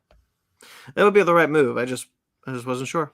Yeah. I don't suspect you hear any new recordings from Roiland, even if they were recorded beforehand. I don't think you hear anything released now that was him. Yeah. All right. DC front, Doom Patrol and Titans are announced to be ending after their 4th season, both of which have been written that way. They knew they were coming to an end prior. They had definitive endings to their seasons. That's great. And even if it wasn't their end, and like four's a good amount of seasons, So we didn't think Doom Patrol was going to make it past. I didn't think that show was going to last. Season 2. So like that's incredible. Titans, it is what it is. It has its fans. Here's the thing: both shows, I'm surprised, got 4 seasons for different reasons. Yeah. Right. Titans, like, people watch that show. It's not us, but like I see it on Twitter. We put good work into it. We did what, 2 seasons? We did 2 seasons and 2 episodes, and we were like, I'm calling it. Yeah, that's good enough. Time of death. Yeah. Season 3, episode 2. Is that true, or did we make it all the way to the beginning of season 4? Now I have to look it up. No, we only watched like 1 or 2 episodes of that season, and then we were done. I can't imagine. I have to double check. The finale ended with like a character death. That was the thing. Was the Titans, whatever season it was, but the Titans finale that we were at was like, yikes. Spoilers for like a now dead show. Like Donna Troy gets hit by an electrical pole and gets like electrocuted. The Wonder Woman character gets killed by electricity just by a telephone pole. Yeah, we started season 3 and then backed out. Yeah, that's fine. That's fine. I got some good Batman. Ian Glenn from Game of Thrones is in there as Bruce Wayne. He's really menacing, like shitty Batman. Titans season 4 is still airing. Okay. Hey, Jason Todd. People seem to really like that guy, that actor. Remember how they just like took Beast Boy and Raven and put them to the side for the entirety of season 2, bro? Because they knew they were the least interesting performances and least interesting characters. No offense to those actors. No, that actor. The actor playing Beast Boy knew it. Like on Instagram, he would post like very blatantly, like, yeah, they're not doing anything with my character. Like, well, sorry, bro. Doom Patrol's 4th season is also still airing, so we'll see those last episodes. And that'll be a nice like actual ending, and then when we catch up, like it won't feel like it got cut off. Like, right. You did the good job, Doom Patrol. Good job. Someone wisely pointed out that makes Harley Quinn the only surviving DC Universe show. From that old app. Swamp Thing in my dreams. Swamp Thing in the parallel universe is still going for 7 seasons. Oh my god, Swamp Thing right now is like on season 4, and like they're dealing with like the Parliament and like the metal people, and like he's got like a whole crew of Swamp Man. in my dreams. Dreams Remember are a when all three doorway of to an these shows alternate we're universe. talking about. Remember when all three of these shows that we're talking about showed up for a split second in Crisis? Yeah, on the CW. Yeah. There's gonna be in like 5 years, someone's gonna watch that CW crossover and be like, "Who are any of these people?" Yeah, Titans especially, because like Swamp Thing, I think you can kind of get like, not that you won't would know it who outside- that You won't is. know who it is, but you'll be like, sure. And then you'll see Doom Patrol and you'll be like, weird guys. Robot Man. Sure. You get that they're like cameoing a Yeah. bunch of stuff, and then you'll see like the guy from Titans, you'll be like, You always see, Who is that? you'll see Hawk. Dove or Hawk and Dove. Like, okay, it's Hawk Oh, and yeah. Jason Todd. Oh yeah, with like a red filter on them. That's Mhm. right. Yeah, Reused it's footage a- from a different episode. Yeah, they do like Birds of Prey, and then Batman, then Doom Patrol, and they do them all. If we're gonna do a Fake Nerds Watch on Doom Patrol, we better do it soon. Oh, I mean, we can do it whenever we want. that's true. Not Then let's do it. Season wrap up discussions. I agree. Let's do it. So stay tuned for those in the near future, maybe. It is sad that Doom Patrol's ending, but I'm grateful that there were 4 seasons. Yeah. Yeah. Best live action version of Cyborg that we've had. Oh my God, yeah. Sorry, Ray Fisher. No. but it's true. Oh, I forget the actor's name, but he put out like a beautiful Instagram piece of like a 2-page, like how much it meant and like how much this did for my career and how much fun I had. And I'm like, man, he's so good. I think Doom Patrol is going to be one of those ones that like a few years are going to go by, and then a lot of people will have watched the show and be like, "Dang, this show was good. Yeah, Why weren't more people talking about cult this show?" following. Yeah. Uh-huh. We're effing coming. We're Superman- coming, man. Superman and Lois has cast Lex Luthor. God, I can't believe that show's still going. We need to catch up. I say that as like just I'm- 40 shows. I'm less motivated, which doesn't make sense because I'm to my knowledge, still it's still a good. quality show. Yeah, people still but like I'm it. less motivated at the moment, knowing it's not connected to the Arrowverse. I'm like, Yeah, it can just be its only own- because its own the way that thing. played out was so stupid. No, I agree, but it can still be its own thing. Well, anyway, Superman and Lois has cast Michael Cudlitz as Lex Luthor for season 3. I don't know who that is. So here's the thing, like John Cryer's right there. Right? I understand like not being connected to the Arrowverse anymore, but Diggle's still Diggle. I don't understand how you No. don't have the frankly incredible performance from John Cryer come back as Lex Luthor in this show. We never It's got to see. Eugene from The Walking Dead, or is that his name, Yeah, Eugene? yeah, Or not Eugene. yes. It- Some guy it's- from Walking Dead. we never really got to see a Tyler Hoechlin, John Cryer to face off. It's true. Like, not Yeah, really. Yeah, you kind of got moments. I mean, like there wasn't an episode dedicated to it, but like they had their banters. One of the things, but that's what I'm talking about. We never got episodes dedicated to it, and we never really got to see him as a Superman villain. And what would be really cool is and what was really exciting about Superman and Lois is that one of the reasons why I was excited was like, oh, I can see John Cryer really go up against Tyler Hoechlin. Yeah, I'll tell I mean, you what. You're correct because I also felt that way. That I'm like John Cryer will surely show up at some point in Yeah. the Superman and Lois show. I'll tell you what. To be devil's advocate, that is a bummer. I think this guy is going to do a really good job. I think I only remember from The Walking Dead, but I think he's really good on The Walking Dead. And I'm imagining him with like the bald head and he can keep the goatee even if he wants. I'm like, that dude is menacing. Like, I think I don't hate this casting He's a really good actor. Yeah. I do admit that. Like Yeah. I've seen him in a lot of things. He's a good actor.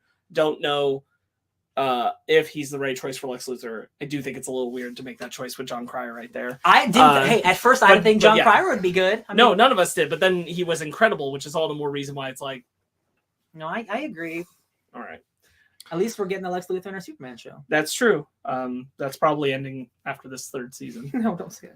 I mean, Keep us The writing's on the wall at this point. It feels like James Gunn is not James Gunn. I know a lot of these decisions. The decision to cancel Doom Patrol and Titans, I know, was not his.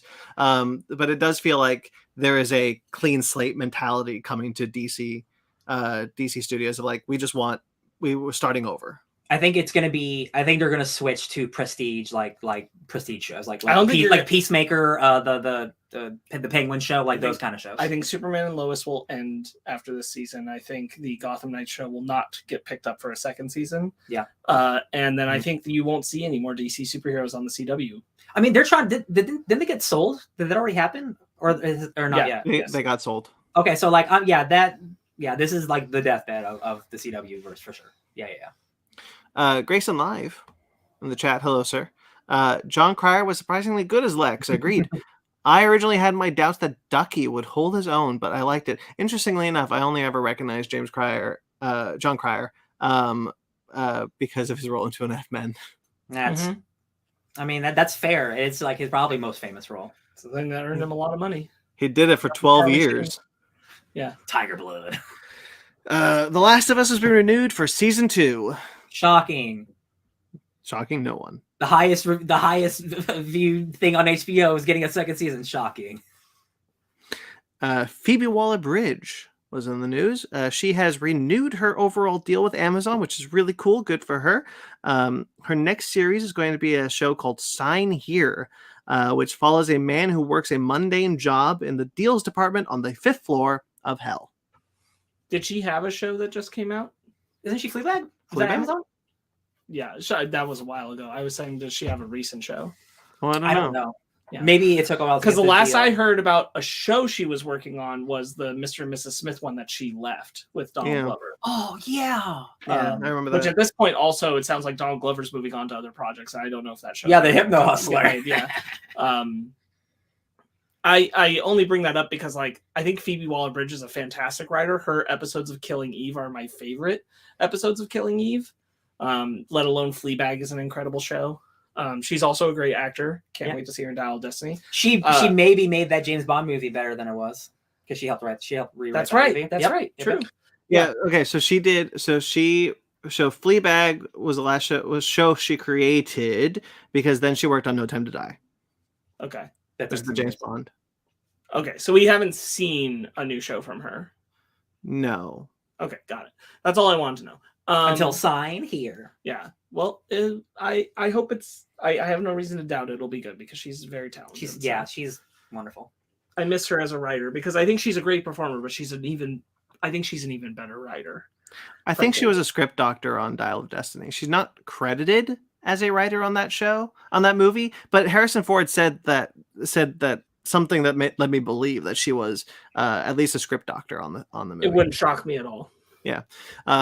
Oh, that movie has all the elements of being a good movie. It's written by the guys who wrote Edge of Tomorrow. Oh, I didn't know that. Yeah, I just found that out. It's a real shame that that Mr. and Mrs. Smith show with her and Donald Glover didn't work out because they have such good chemistry together. I love that premise so much. Waller-Bridge. I'm not done with Waller-Bridge because she will be developing a new Tomb Raider TV series for Amazon. Like that's not happening. Amazon will develop a new Tomb Raider TV series based on the games.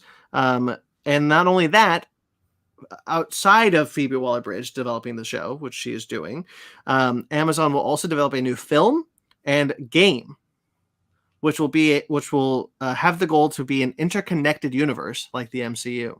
Haven't we heard this part before, except not the Waller-Bridge part? What? That they're building an interconnected Tomb Raider thing? Hold on. Amazon is going to make a Tomb Raider game? But like we know that they're working on Square's working on a Tomb Raider game right now. Oh, that's so weird. Ew. Spoiler alert, Amazon's game record of them making games, piss poor. So unless there's something new that's recently come out. Interesting. Interconnected. Okay. The only thing that interests me is the Phoebe Waller-Bridge series. If that happens, I think could be really cool. And obviously, if it is still happening, I'm still excited for the Haley Atwell animated show coming to Netflix, which I'm sure it is still happening. I'm sure it's like that was the thing, because that show is supposed to like connect to both the Square games and the original games. No, it was going to be a sequel to the Survivor trilogy, but then there was a rumor that there was a new game coming from Crystal that will be a bridge between the Survivor trilogy and the original games. And Avengers has not been really worked on for like 7 years, so they got to be doing something over there.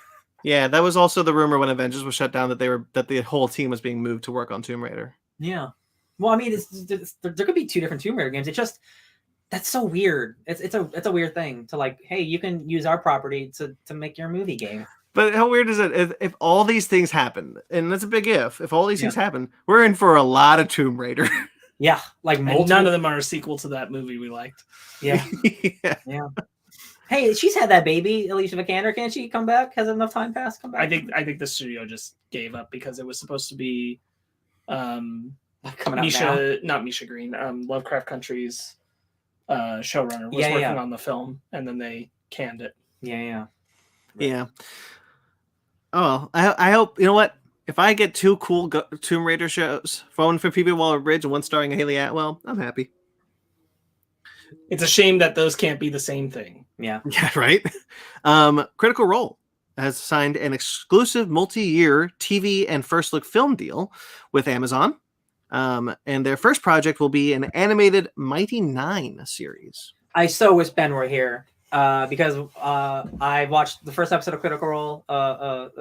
The Legend of Vox Machina. Thank you, Legend of Vox Machina. And it was really good. And I will catch up eventually. I like that second campaign considerably more. I think the characters are more fun. I think the story in the world and like the plot itself, like I'm just more drawn to that. So hearing that, I thought they were going to do like the entire season 1 campaign all in animated form. Like I thought we wouldn't get Mighty Nine for like 5 years, but they're doing simultaneous animated shows at once, and that just means that show is so successful. We can do multiple things at once, and that's just really exciting. I love the Mighty Nine stuff because it's like very Lovecraftian. There's like a lot of spooky, cool stuff in that one. So like, it's really exciting. That animation is beautiful. Thumbs up. I'm just waiting for the Dean Dark animated show at this point. Yeah. Catering to the live audience, I see. Yeah. All right. Trailers.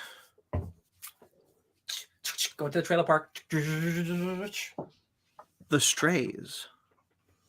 I watched this. Yeah, I watched this. Oh, this is the British Get Out movie. Yeah, so this is it's being described as like a privileged black woman who is has her life upended when 2 black strangers move into the town. Don't know exactly what that's going to mean, but it just seemed there's some like bit of Don't Worry Darling kind of vibe to it, of like something about the way society is run here is different. See, I got Get Out feelings. Yeah, I sense that as well. Yeah. Interesting that like the part where she's looking out the window and she sees them but no one else does, and it just seems cool. Yeah, absolutely. Harley Quinn, a very problematic Valentine's Day special. Real quick before we talk about this, is there a season that we haven't watched? Yes. Yeah. Can't talk about this trailer. I'm just kidding. This made me realize, oh yeah, I love this show and I need to catch up because this is probably going to be, like an hour long, 30 minutes, whatever. Like just a beautiful, fun, let's visit the friends and talk about love, and everyone's banging and it's gross. I love it. Bang. This looks very cute. I like the premise at the end where the Poison Ivy climaxes so hard that everyone in the world starts boning. Everyone in the city. Everyone in the city starts boning. I just thought that was really funny. Harley's like, you literally can't get mad at me for making you come that hard. She's like, no, I guess I really can't. You're right. Yeah, that's really funny. Yeah, I mean, I just like entering in the demons, making penis jokes to Bane. Bane's like, well, actually, I do want some penis enhancements. Like this, it's a winner. This show's so good. Yeah, I started season 3 with Megan, but we haven't finished it, so I need to go back and do that. But I really like how much they're able to completely lean into not just the relationship between Harley and Ivy, but like being able to fully go for what they're saying they're going for. Like we did the comic for the Eat Bang Kill tour, which was the direct lead into season 3, and it really was. And then this being titled the very problematic Valentine's Day special, which I think is really smart. Mm-hmm. It looks really good. Absolutely, yeah. Love it. We have a ghost. Man. We do? Yeah, it's right behind you, actually. Oh no, that's Jung-Yi. This looks awesome. Who's the makers of this again? The creator of the director of Happy Death Day and Freaky. Yes, Christopher Landon. Christopher Landon. Yes, I definitely got that vibe from it. This looks like a really good time. Like it's a ghost story, but like it's like a happy ghost, and it's just David Harbour just being dumb the whole movie. Like that looks like a good time. Just him just being a ghost who can't talk. How did he get murdered? Fun mystery. Like this looks like a perfect different direction for this director. I agree. Yeah, I thought this looked delightful. I love the end slowdown of him sliding across the car, just like, The Yeah, looks like a ghoul of a time. I love him freaking out Jennifer Coolidge by like just shaking his skin off his Oh face. my god, Yeah. Jennifer Coolidge being like a TV lady. Yeah. All that. Didn't she just win an Emmy? Yeah. Yeah, good for her. She's so good. Wow. The Boogeyman. This looks like a pretty standard horror movie. I've seen this trailer 48 times, but it looks like a pretty good spooky movie. But like based on Stephen King's book that Ben has read. Again, we need Ben for this one. He's that. God, tell us all about it. This is the little girl. She's like in. Isn't she the Ant-Man? Not the Ant-Man daughter. Isn't she?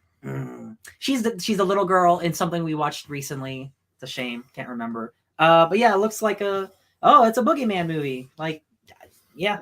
I think the thing is knowing that there's like a Stephen Kingness behind it. Yes. Of I want this to be the thing that every kid has always been afraid of, going back like throughout history. Like this is the Boogeyman, and like knowing that King has put that kind of context into it makes me have more faith in it. I will say like nothing about it was necessarily like made me like really really scared or anything. Yes, but I do think like there's a place for a thoughtful Boogeyman movie. What's up, Brandon? She's little Leia. She's little Leia. Thank you. Yeah. I knew I saw her in something recently. That I'll agree with. Like I didn't get the Stephen Kinginess enough from this trailer being something based on Stephen King. It felt like more of a like generic, and I don't mean that in a negative way, just like, we got our jump scares, we got like here's some story, but like it felt like a traditional trailer, and I didn't really feel the Stephen King. So I'm sure watching the movie it'll play better. I do really like the line from the Polka Dot Man himself, where he says, "It's the thing that gets your kids when parents aren't paying attention," and I was like, okay, it's two DC legends. It's Polka Dot Man and it's Lucifer. Yeah, so I'm hopeful that it's going to be good. Yeah, there's an image in this one that I thought was very effective when we see the silhouette of the Boogeyman in the house. And it's going further and further into the darkness until you just see like the eyes. Yes. There's just like the beatiness of the eyes, and then when she opens the refrigerator, there's nothing there, and like it seemed to be like, it was just the lights on the top just reflecting off of whatever. Very evocative of just a nightmare imagery that I quite liked. Yeah. It's one of those things where every horror movie has made allusions or jokes or fake outs about the Boogeyman or the concept of the thing that's in your closet or the thing that gets under your bed, right? But I think that I think there can be something valuable in wanting to mine the material of like the thing that every kid has been scared of for one point or another is like, what is that shadow? Is that shadow the thing that it's supposed to be, or is that a shadow that's not supposed to be there? Kind of idea. And again, like the fact that it's based off a Stephen King story gives me a little more faith that like there's some meat there to actually chew on. 65. And this movie looks so good. I'll be honest, I didn't like this trailer as much as the first one. I like the look of the dinosaurs. I like dinosaurs are cool. Yeah, dinosaurs look great. This being a Lone Wolf and Cub movie, the first trailer had me more excited. Now I know what the entire movie is, and I'm not as excited, but I'm still pretty excited. I'm not as Jones as, it's a new dinosaur movie. Now I know what it is. I'm like, cool. It's a new dinosaur movie. Cool. I'm cool. I'm excited to see it. This trailer didn't really show me anything that I didn't already know from the first trailer. But I like this one more. I like the pace of this trailer more. I like seeing the action quite a lot. And I really like the look of the dinosaurs. There's a really great shot that like really sold me when it's Adam Driver facing down, not the T-Rex, it's the long-armed two-legged dinosaur. I don't know what that is. And it's like really close, and we like see the skin moving when it breathes, and the texture of the skin looked really good. And I was kind of floored by that shot. I thought it looked gorgeous. Yeah. I don't think it's going to be a very complex story, but I think it can be a very tense adventure. Oh, sure, yeah. And the thing that makes me more excited is that Adam Driver is not somebody who does like a paycheck movie. Right. Every movie he does is a movie he wants to do, whether it's weird or a drama or a Star Wars movie, So like I bet this movie will be good. I'm excited. I'm excited. There is a new dinosaur movie coming out that isn't tied to a big franchise. Dungeons and hold on real quickly. I really like the tagline of like the first world humans found was Earth or something like that. I thought that was pretty clever. Humans discovered Earth 65 million years ago. Yeah. That was cool. Dungeons and Dragons: Honor Among Thieves. I also thought this trailer wasn't as good as the first one. This felt more like a traditional, really quippy trailer, but I'm still convinced it's going to be great. If anything, this trailer convinced me more there's going to be the human stuff, because the fantasy stuff, some of it seems pretty generic, especially the bad guys, like the evil red witches. Like those are going to be generic red witches for sure. So like this sold me more on it's going to be a good movie with more stuff than we've seen. Yeah, for me, like, because of where exactly like what the trailer starts with, which is like, she's doing her action beat and he's just trying to saw the ropes on the stairs. I'm like, that seems exactly like the kind of thing someone's sitting at a table and like, what can you do? And it's like, I try to use the steps to saw the ropes off. Yeah. Okay, you need to roll an 18 for that one, my guy. And again, if it's not that, that's gonna be totally fine. But this trailer. There were a lot of beats like that in this trailer where I was like, I can feel the people trying to make the dice rolls behind these decisions. This trailer felt like, again, like almost talk about like the same as the last trailer. It felt like a little more like a traditional, like, here's your characters, it's the bad guy, we need to do this thing, like here's some action, like, and there's a quip at the end. I'm like, okay, like I think it still looks awesome. I'm again the creative team behind it. I'm jazzed for it. I love the look of it. I'm so excited. I hope this does well just for Chris Pine, because I want him to be in a big successful franchise that people want to see. He's in Star Trek, but like they're not making those movies anymore. So this trailer, I wasn't crazy about it the first time I watched it. I was with Brian. I liked the first one more, but the second time I watched it, I got real jazzed, and I came to the conclusion that I like this one more. Cool. Look, I hate my taste in movies as well, but like I really like the dialogue. I really like the quippy dialogue that everyone makes fun of all the time. I love that shit. I eat it all up. I find it hilariously funny. And I'm sorry, I wish I didn't. But like I wish that's a good thing to enjoy things. But I'm so in love with it, and so like the whole trailer, I'm laughing. I love the look of it. I love the design of the creatures. I love the chunky dragon. It's just my favorite thing in the world. Mm-hmm. The cast all looks so charming, and everyone is an actor that I just can't wait to see in the setting. They replay the trailer they replay the shot from the first trailer, which I still love, which is the Sophia Lillis going through magicking through the floor and into another world. Beautiful shot. I can't wait. Oh yeah. I love this trailer. I cannot wait for this.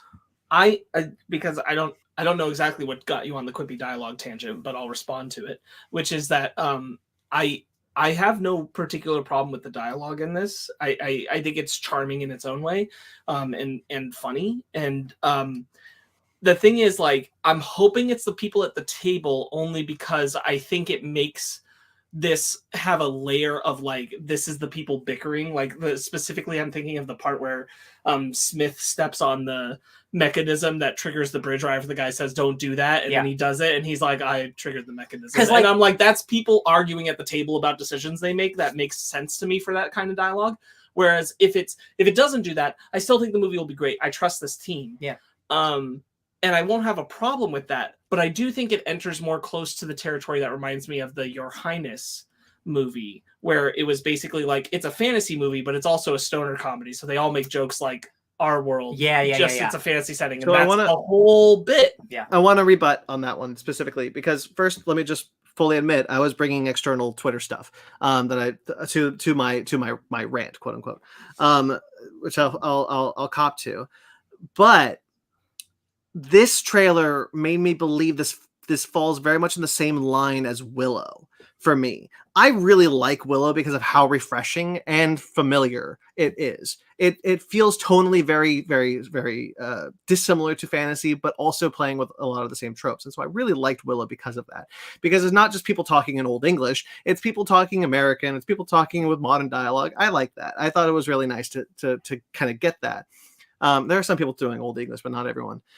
But this felt very much in the same vein as that. And so like, it felt very much like this is the kind of fantasy that I'm kind of hungering for right now. And maybe it's because Willow is over that I'm kind of looking for more of this wherever I can find it. But this was kind of the thing this was the trailer where I was like, oh, this could fill that void that I'm missing now that Willow is over. Yeah, I only make the comparison to Your Highness because, again, I don't think it'll be a problem. I don't need the people at the table to answer this question. I trust this movie is going to be good and entertaining. I just don't want, and I'm sure it won't be, but when I think of Your Highness, like, that movie's one joke, and the joke is that we're in a fantasy world. They make the comedy in spite of the fact that they are in a fantasy realm. And I don't want this to be that. Is the only distinction I would make in that. And I don't think it will be. But that would be my only like kind of fear about anything about the quippy dialogue would be that. Because I don't want the whole joke to be, they talk like that, but they're in a fantasy world. And like that's an excuse for everything else to be bland. Right. Yeah. That's why I made the allusion to Willow, because I'm hoping it's not that. Sure, like but Willow had a lot more going than just that. Like Willow was not relying only on that kind of dialogue. Yeah. Borman. I love Borman. Yeah. Pretty much the best character in the show. Yeah. Shazam! Fury of the Gods. This trailer was not as good as the first. Simply just like in a style way, like it's just showing a lot of the action stuff. I think it's cool to know because I'm kind of down with it that the kids, all except for Shazam, have their powers taken away at least for a part of the film. Because I didn't want this film to crumble under the weight of all of them. Trying to juggle all of them for the entirety of it. Yes. So that was my problem with that the end of the first movie. I'm like, it's supposed to be all about Shazam, and then you give it to a bunch of other kids. Yeah. I think this one is really interesting in the sense that I liked kind of having I liked that aspect of it, and the visuals. I like the look of some of the monsters. I like some of the looks of what we're seeing from the Helen Mirren and what's the other Lucy Liu. I like what we're seeing there. But I do agree this one was not as good as the first one. But also I've seen the first one so many times. I love the look of the creatures. I'm so glad that we're not getting the worst part of the first Shazam, the gray monsters. The generic CGI designs, like that. There's so much diverse mythological creatures on display here. Has me really excited. I'm not really worried about the movie. I think I'm going to enjoy it. I just think this trailer is trying to go for the very general audience and not playing to the style of what the film actually is, which I feel like the first trailer was doing, knowing like what Shazam is and what this movie will be and playing to what that tone is. And this one's just not doing that. I have a theory about that specifically. I think that the trailers, someone made the comparison to the Ant-Man and the Wasp: Quantumania trailer to the Shazam! Fury of the Gods trailer, the most recent of both, saying that they're showing a lot of the plot. I don't necessarily agree with that, especially when it comes to Ant-Man. But I wonder if the reason why we're seeing we're seeing a trailer like this coming from Shazam is because that first movie didn't make a lot of money. And it was really touch and go if it was going to get this sequel. And the sequel has a lot more money in it. And I wonder if they're trying to just kind of market the shit out of it so they can make back their money. Yeah, it could be. Yeah. I guess it's there because like if you like the first one and you had that first trailer for this one, like you already know what flavor you're going to get. Yeah. So you can be happy with that. And this is trying to grab the audience that is maybe on the fence. Yeah. If only Zachary Levi could have kept his mouth shut for a couple more weeks. God damn it, that fucker. Yeah, I'll be honest. I don't know if I want to see this movie. Well, I mean, we supported Black Panther: Wakanda Forever. That's true. Mm-hmm. No, but she apologized after. She rebuked after. No, it was way before that because she kept getting hounded by it. Levi literally said this yesterday that he hates vaccinations. Literally yesterday. Well, today actually, but yeah. Oh, it's even worse then. Cool. Yeah. Thank you for helping my argument. I wasn't ever arguing with you. No, I'm not. No, it's argument as in. Never mind. Zachary Levi is a goofy man, and we'll see if I see that movie. The only thing I wanted to say real quickly, Sparks. The only thing I wanted to say is that like I get that. I 100% get that, but like, you know what? It's fine. It is fine because if I don't want to see a movie, then I just don't have to. It's super not a big deal. I'll just weigh in that like the vaccine thing. He didn't say he was anti-vax. I know. But like there's a lot of Pfizer stuff that's been going around about their recent reports that have been out there, and there's a lot of that kind of stuff that's been circulating and that people have been reading. And he said he's anti-Pfizer, not necessarily anti-vaccines. It is an important distinction. Sure. I'm not saying that this means that that's not what he believes. I'm just saying that this is what he said, is that he's anti-Pfizer. And Zachary Levi has a notorious history that is not new of being very well-meaning and not necessarily reading everything he should. Sure. And there's entirely a possibility that he is only looking at the Pfizer stuff and wanting to comment on that and not really weighing everything that there is to weigh about it. This isn't the first time that he stepped in it. He did it when he talked about Jordan Peterson on the Joe Rogan podcast experience as well, where he was being, wanting to highlight one thing he likes about him and saying that, like, yeah, but it's really shitty that he ruined like his good points by talking the way he did about being anti-trans and this kind of stuff. And again, I think Zachary Levi thinks that he has such a long trajectory of kind of putting his foot in his mouth when he thinks he's making a point pretty clearly and openly and trying to generate a discussion, and he usually fucks it up. And it's happened a ton of times with him. So it's not necessarily a thing that this is not the straw that broke the camel's back with me with Zachary Levi that has thrown him under the bus, because I think this is another situation where he's like meaning something that he's not entirely making a good point of. Sure. He's also a Republican, so Right. I mean, like, that's there. I'm not saying like he's a good person, but it's not enough for me to be like, I'm not going to support this movie that has all these other people that worked on it, kind of thing. This isn't me highlighting what you said. This is me just expressing how I feel about it. That that's not enough to make me not support Sandberg and all the other people who put all the. I also hard just work might not into want it. to see it. It also could be because I didn't like this trailer, which is totally fine. Yeah. But what I was going to say is. Shoot. No, get back to it. I'm sorry. With the whole thing, nope, that's probably not there anymore. We'll see. Maybe it'll come back to me. Well, we're probably not going to review this one because it comes out the same week as 65, and we'll probably do that one instead. Really? Yep. We'll see. Oh, okay. I mean, I'm happy about that. No, I know, Sparks. We won't review this one. Oh, okay. Oh.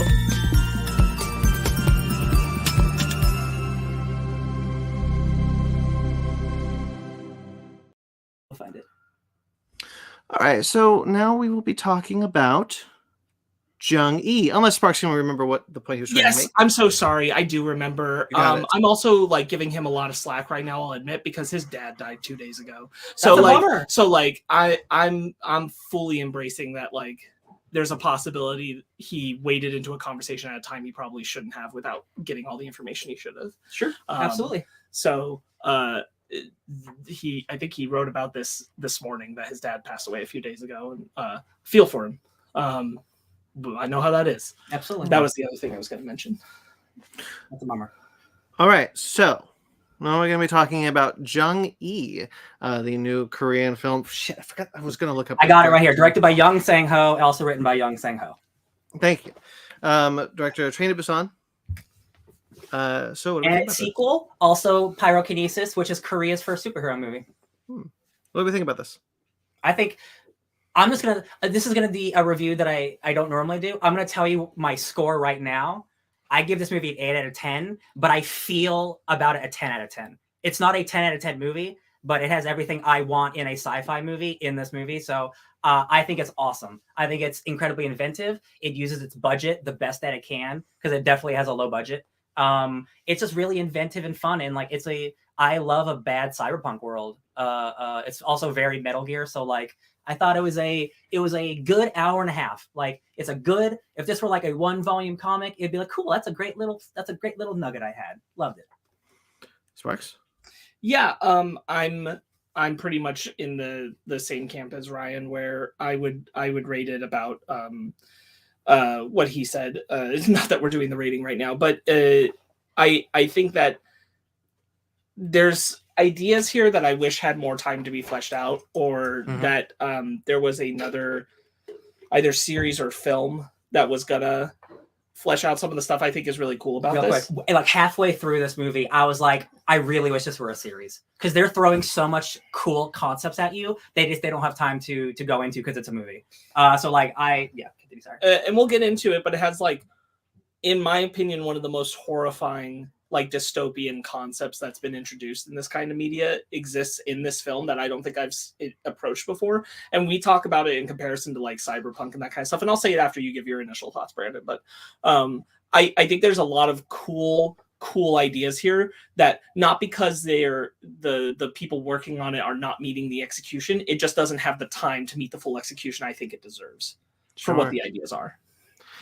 Yeah, I really did enjoy this one. I don't think I'm quite as hot on it as you guys are, but yeah, I enjoyed it. I really like the cast. I thought they delivered some great performances. I really enjoy a lot of the ideas that they're going with. So Sparks, I'm very curious what that point was you wanted to make. Yeah, so like we can look at things like Blade Runner or Cyberpunk, and for kind of like similar comparisons. And I don't think any dystopian society that they've established at that point creates something as sinister and disgusting as the tier system for what happens to you after you die. And when they initially introduce it, and I paused it to talk to Ryan about it because I'm like, hold on. If they explain later that they didn't, that what they're doing is copying brain data and creating duplicates of you. It's not your original brain data. But when I initially thought what they were saying is that they could take your brain and just it externalize its life entirely, eternalize it as much as they wanted to, and you could have a really cushy one, or you could have a less human rights version, or you could have the no human rights version, and you just don't get to die. Because the whole thing is like when you look at Cyberpunk 2077 or you look at Blade Runner, there is an amount of like the people who live with the absolute shit end of the stick their entire life. Usually in those stories, when we get to their death, they're kind of like, at least now I'll be free.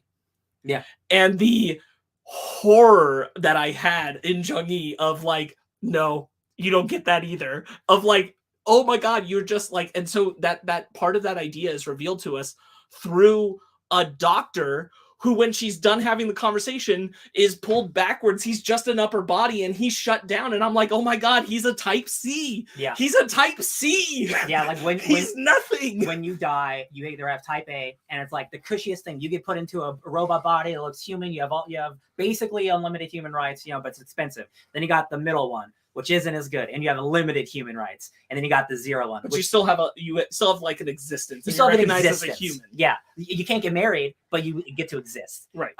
Then you get the free one, which is like we'll copy your brain and we'll put it into like a vending machine, or we'll turn it into a banker or a doctor, and you'll just be turned off until you need to be used. And that is horrifying on a level. And then again, it gets revealed later that it's a copy of your brain. But even then, it's still bad. It's less horrifying, but still pretty horrifying. It's the worst version of the Prestige, which is like you're still creating a duplicate of yourself. Yeah, that is going to live a life of you are just forever a cashier. And I'm like, maybe take no type, just die. Yeah, very, very. But they don't let you do that. Like you would have to escape or blow up your brain or something to not have that happen to you. Yeah, it's a horrifying moment. And even then, I don't know if that's true, because it's one of those things I wish they explored more. They might just take an older copy of your brain data.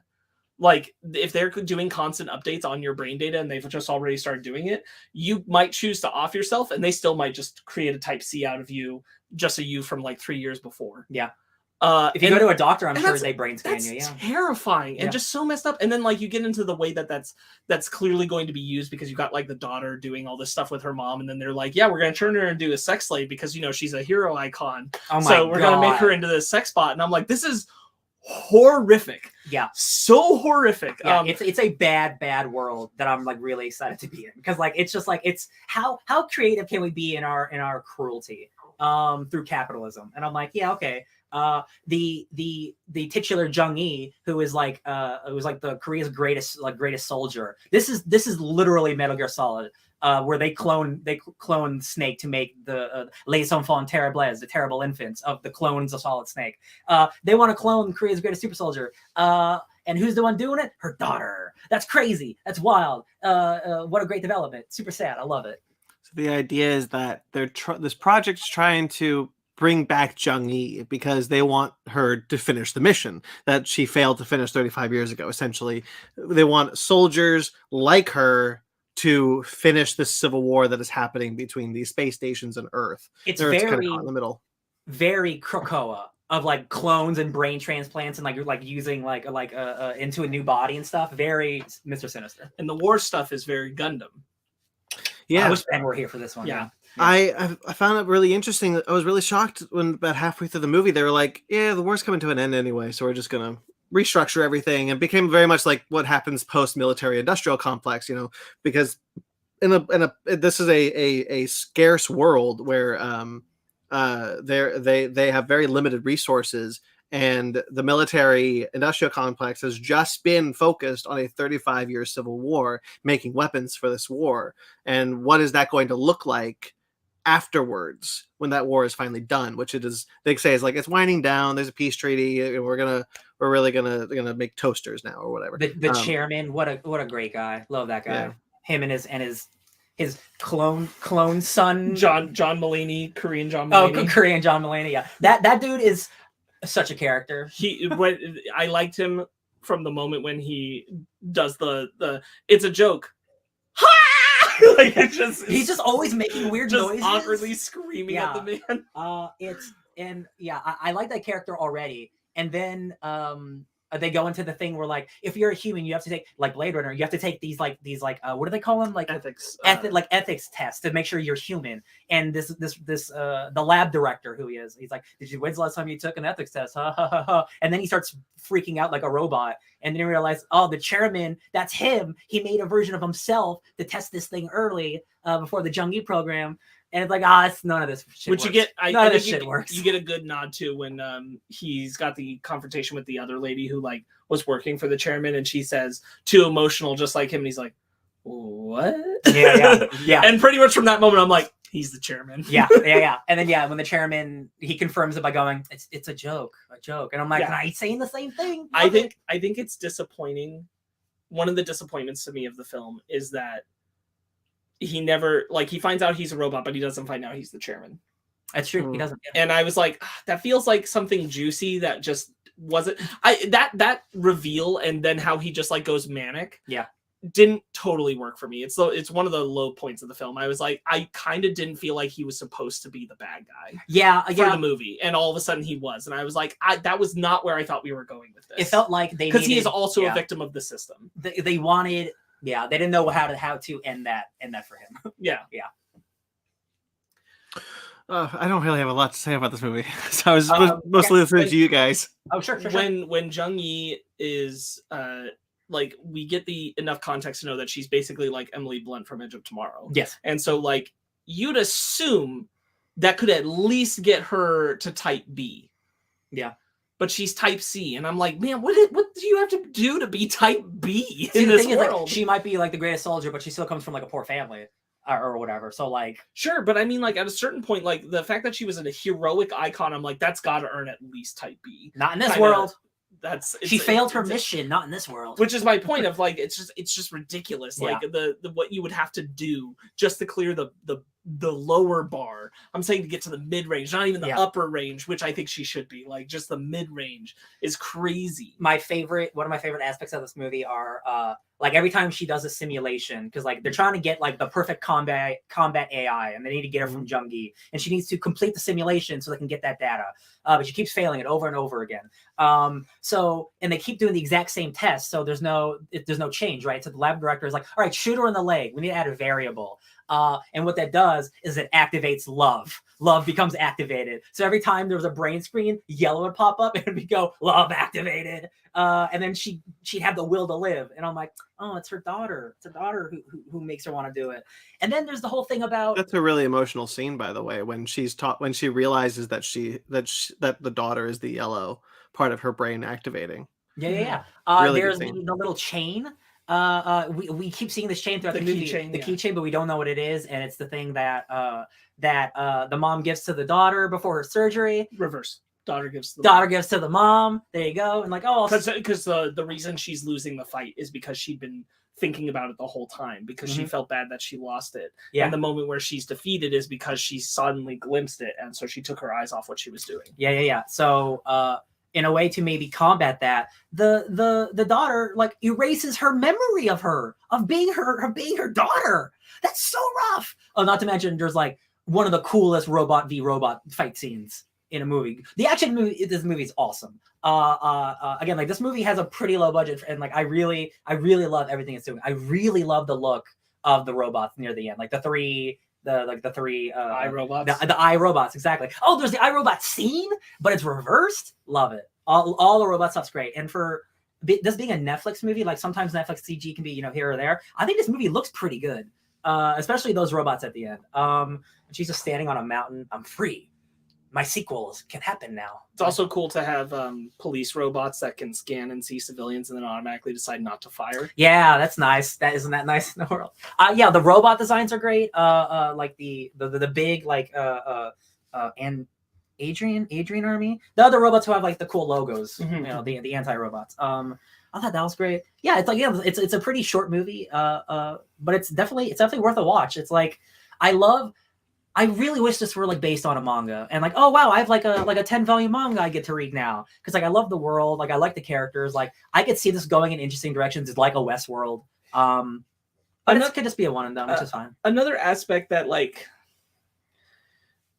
the idea of the Civil War, the fact that it was still ongoing, I thought was like okay, I guess. I felt like just because they reach an armistice to end the Civil War doesn't necessarily mean, oh, we should just shut down our AI soldier program. Because, like, wait, you think, like, you guys are spread out across multiple colonies. There were 3 colonies that were a part of this union to fight you. Yeah. You think that nothing's ever going to happen again? Just abandon it. Scrap the whole AI soldier program. Leave ourselves defenseless. Like, I feel like there could have been a read where they're like, we just don't need them to be this personal.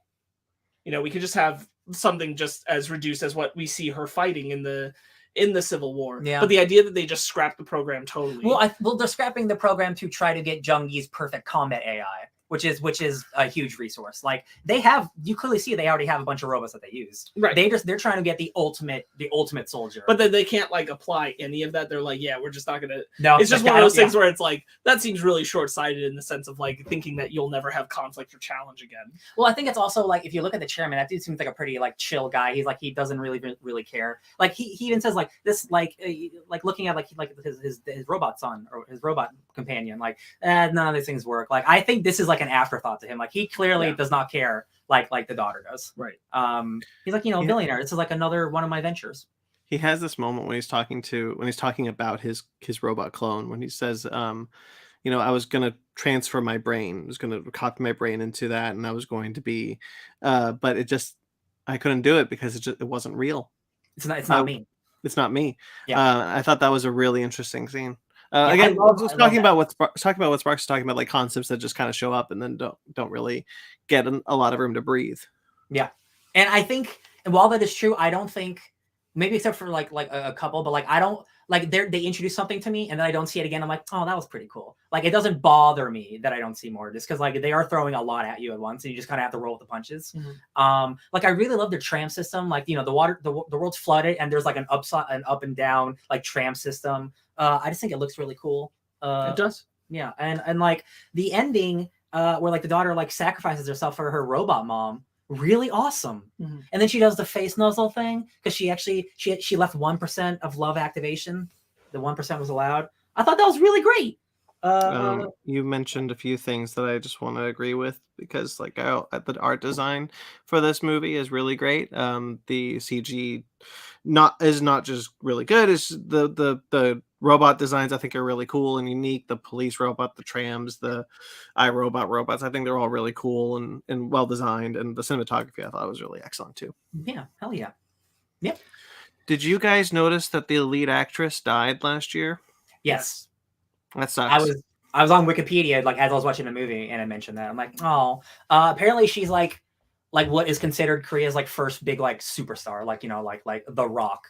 like their first like Hollywood like worldwide celebrity. I'm like, oh, that's a bummer. And that's the one Yeah. who played Jung-hee. Right? Yes. It's all the more surprising. No, to the me. daughter. The daughter. What was the daughter? Yeah. Oh. Oh, okay. That's less surprising to me now, because in the sense of what I was about to say, which is that it's shocking to me in a certain sense that Jung-hee is robbed of the actress's face for the entirety of the third act. Like, I thought somehow we would eventually get it back. Oh, sure. But the fact that we just stay with the robot model, I was like, Oh, that's yeah, a yeah. choice. I kind of wish we were still getting like the idea of because I think the bummer about it is that, and it makes sense, but the idea that like these are not AI necessarily, they are copied brain data, so to some extent they are Alive. new versions of the original, and if you go with that idea, then like we're losing some of the emotionality of the person, because we're stuck with the generic robot face, which can't do as much. That's fair.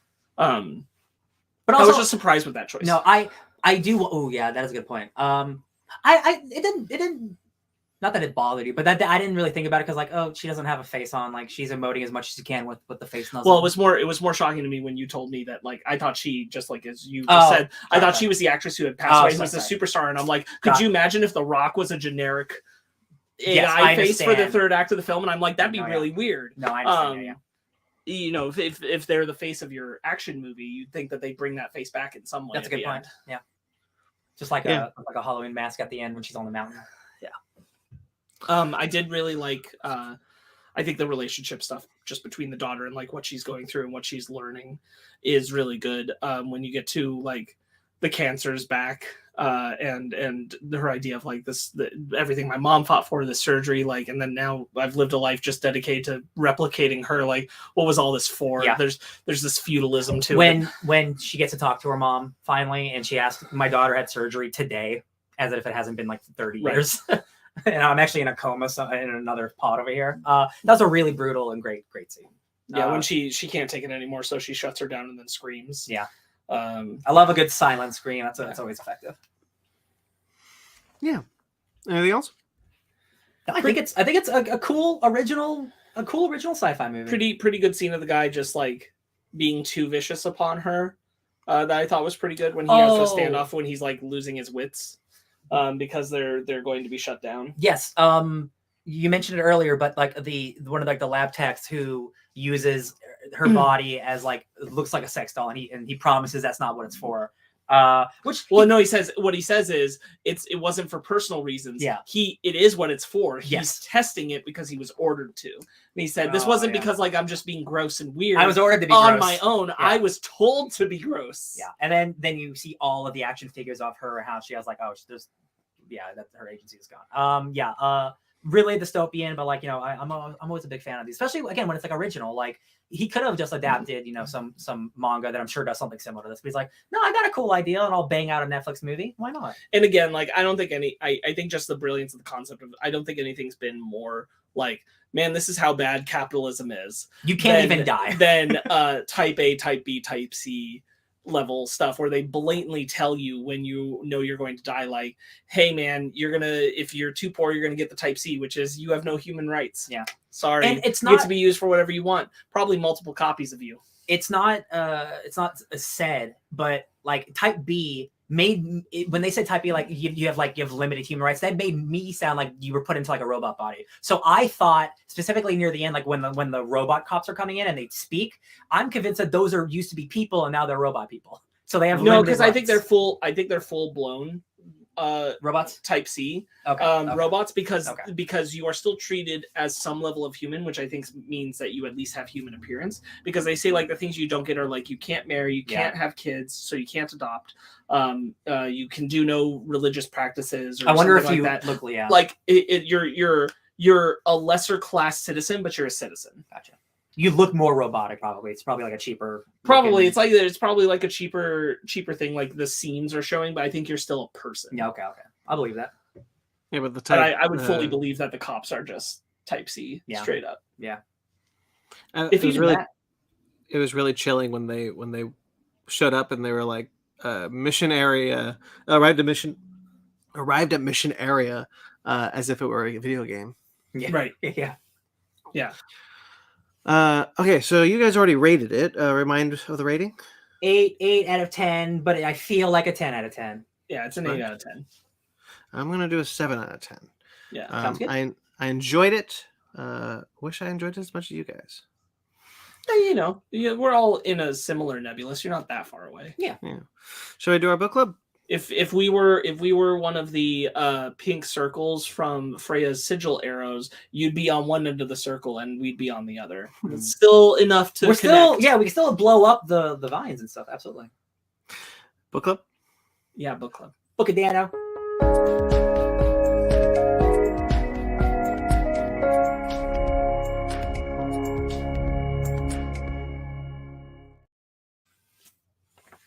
All right, Sparks, it's your book club. Take it away.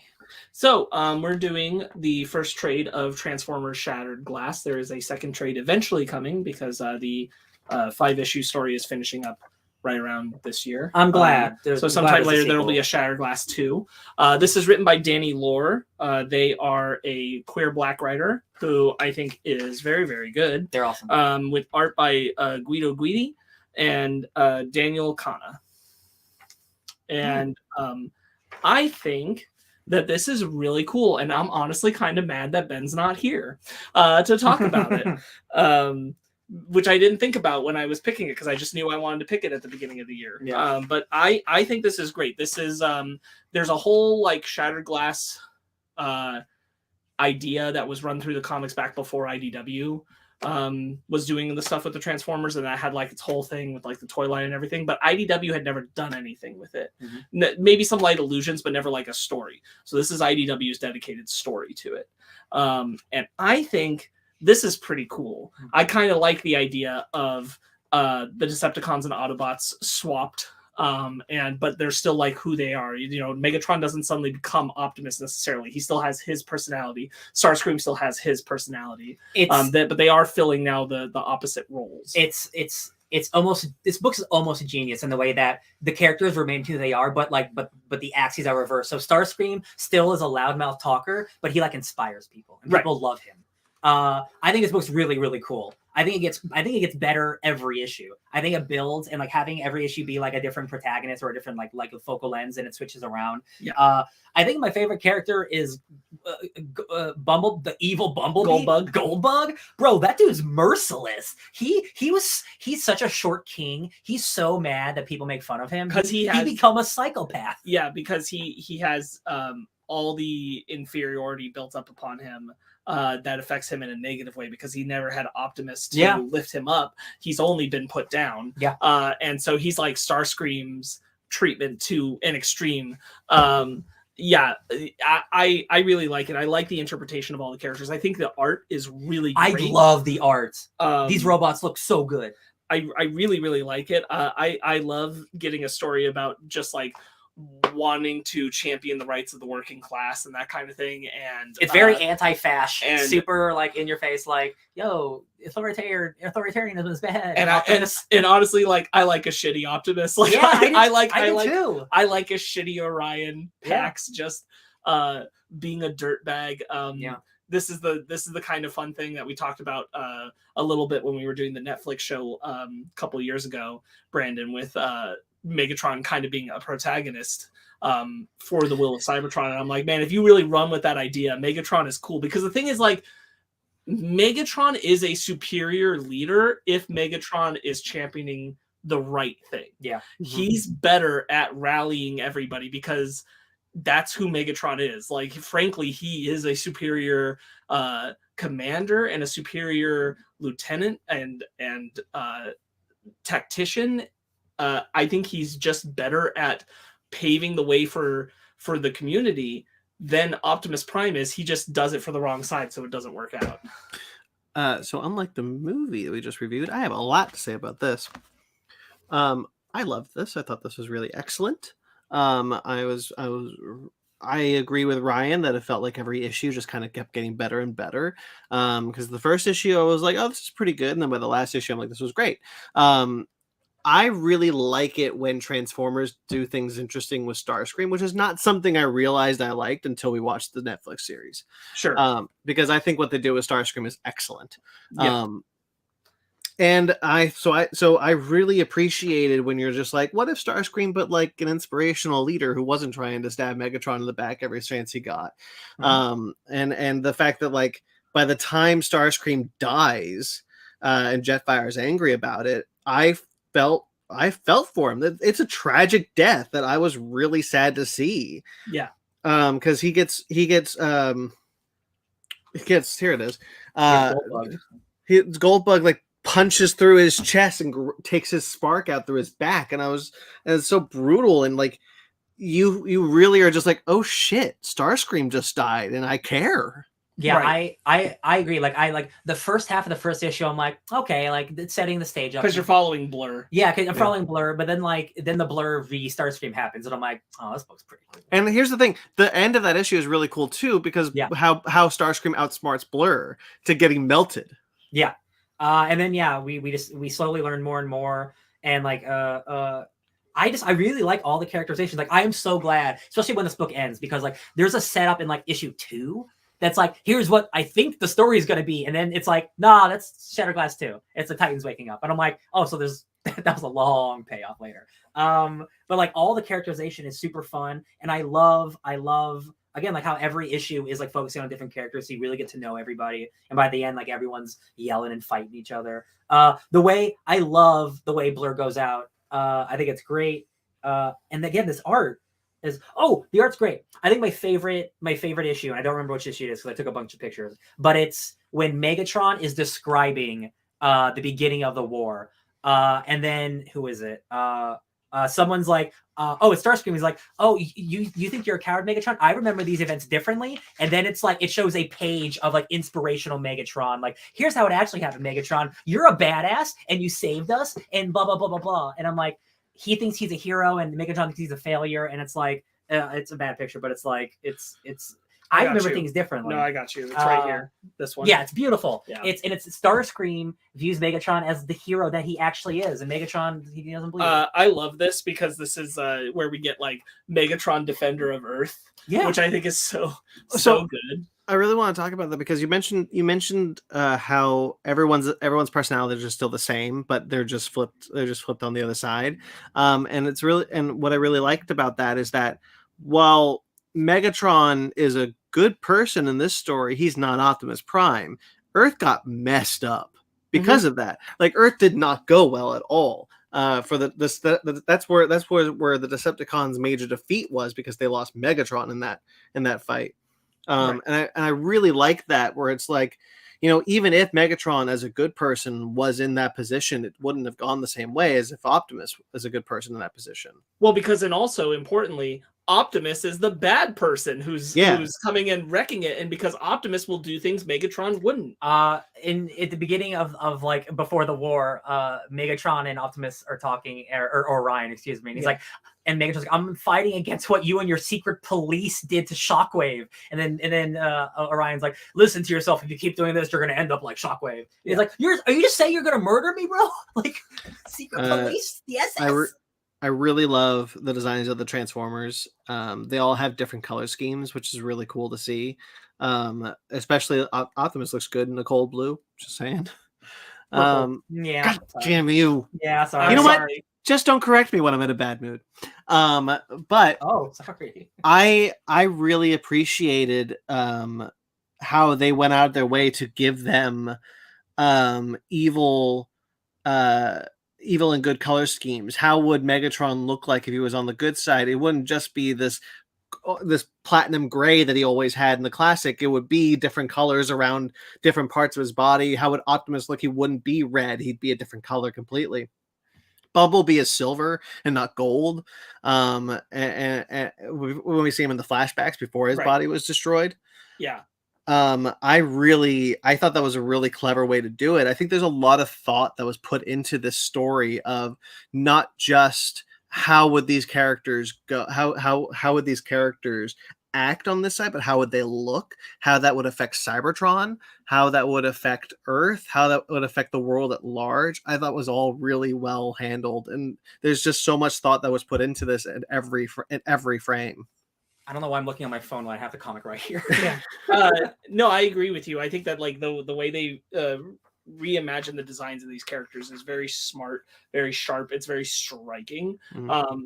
It's funny to me because like Starscream doesn't change too much because Starscream's color palette kind of goes both ways. Yeah.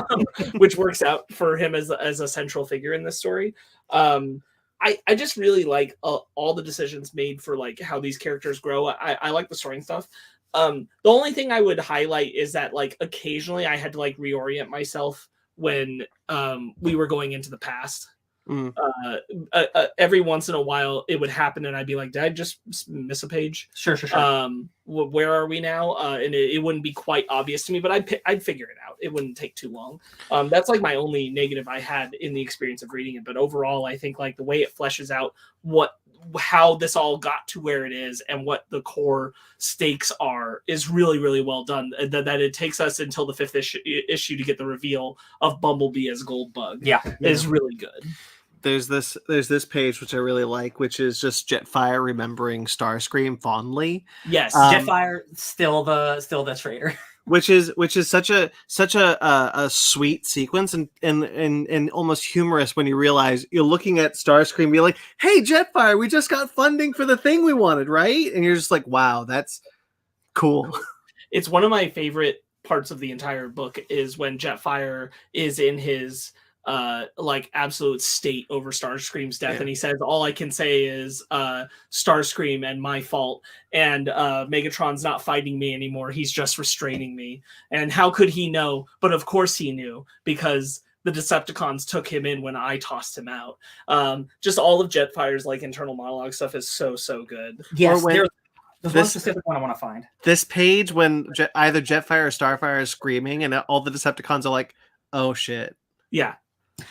Yeah, they fight in Goldbug's name, in Optimus Prime, and Megatron's. They fight for righteous causes, freedom, power. I've had enough. I would rather have his voice than these causes after losing Starscream. I'd rather have his voice because he's such a good.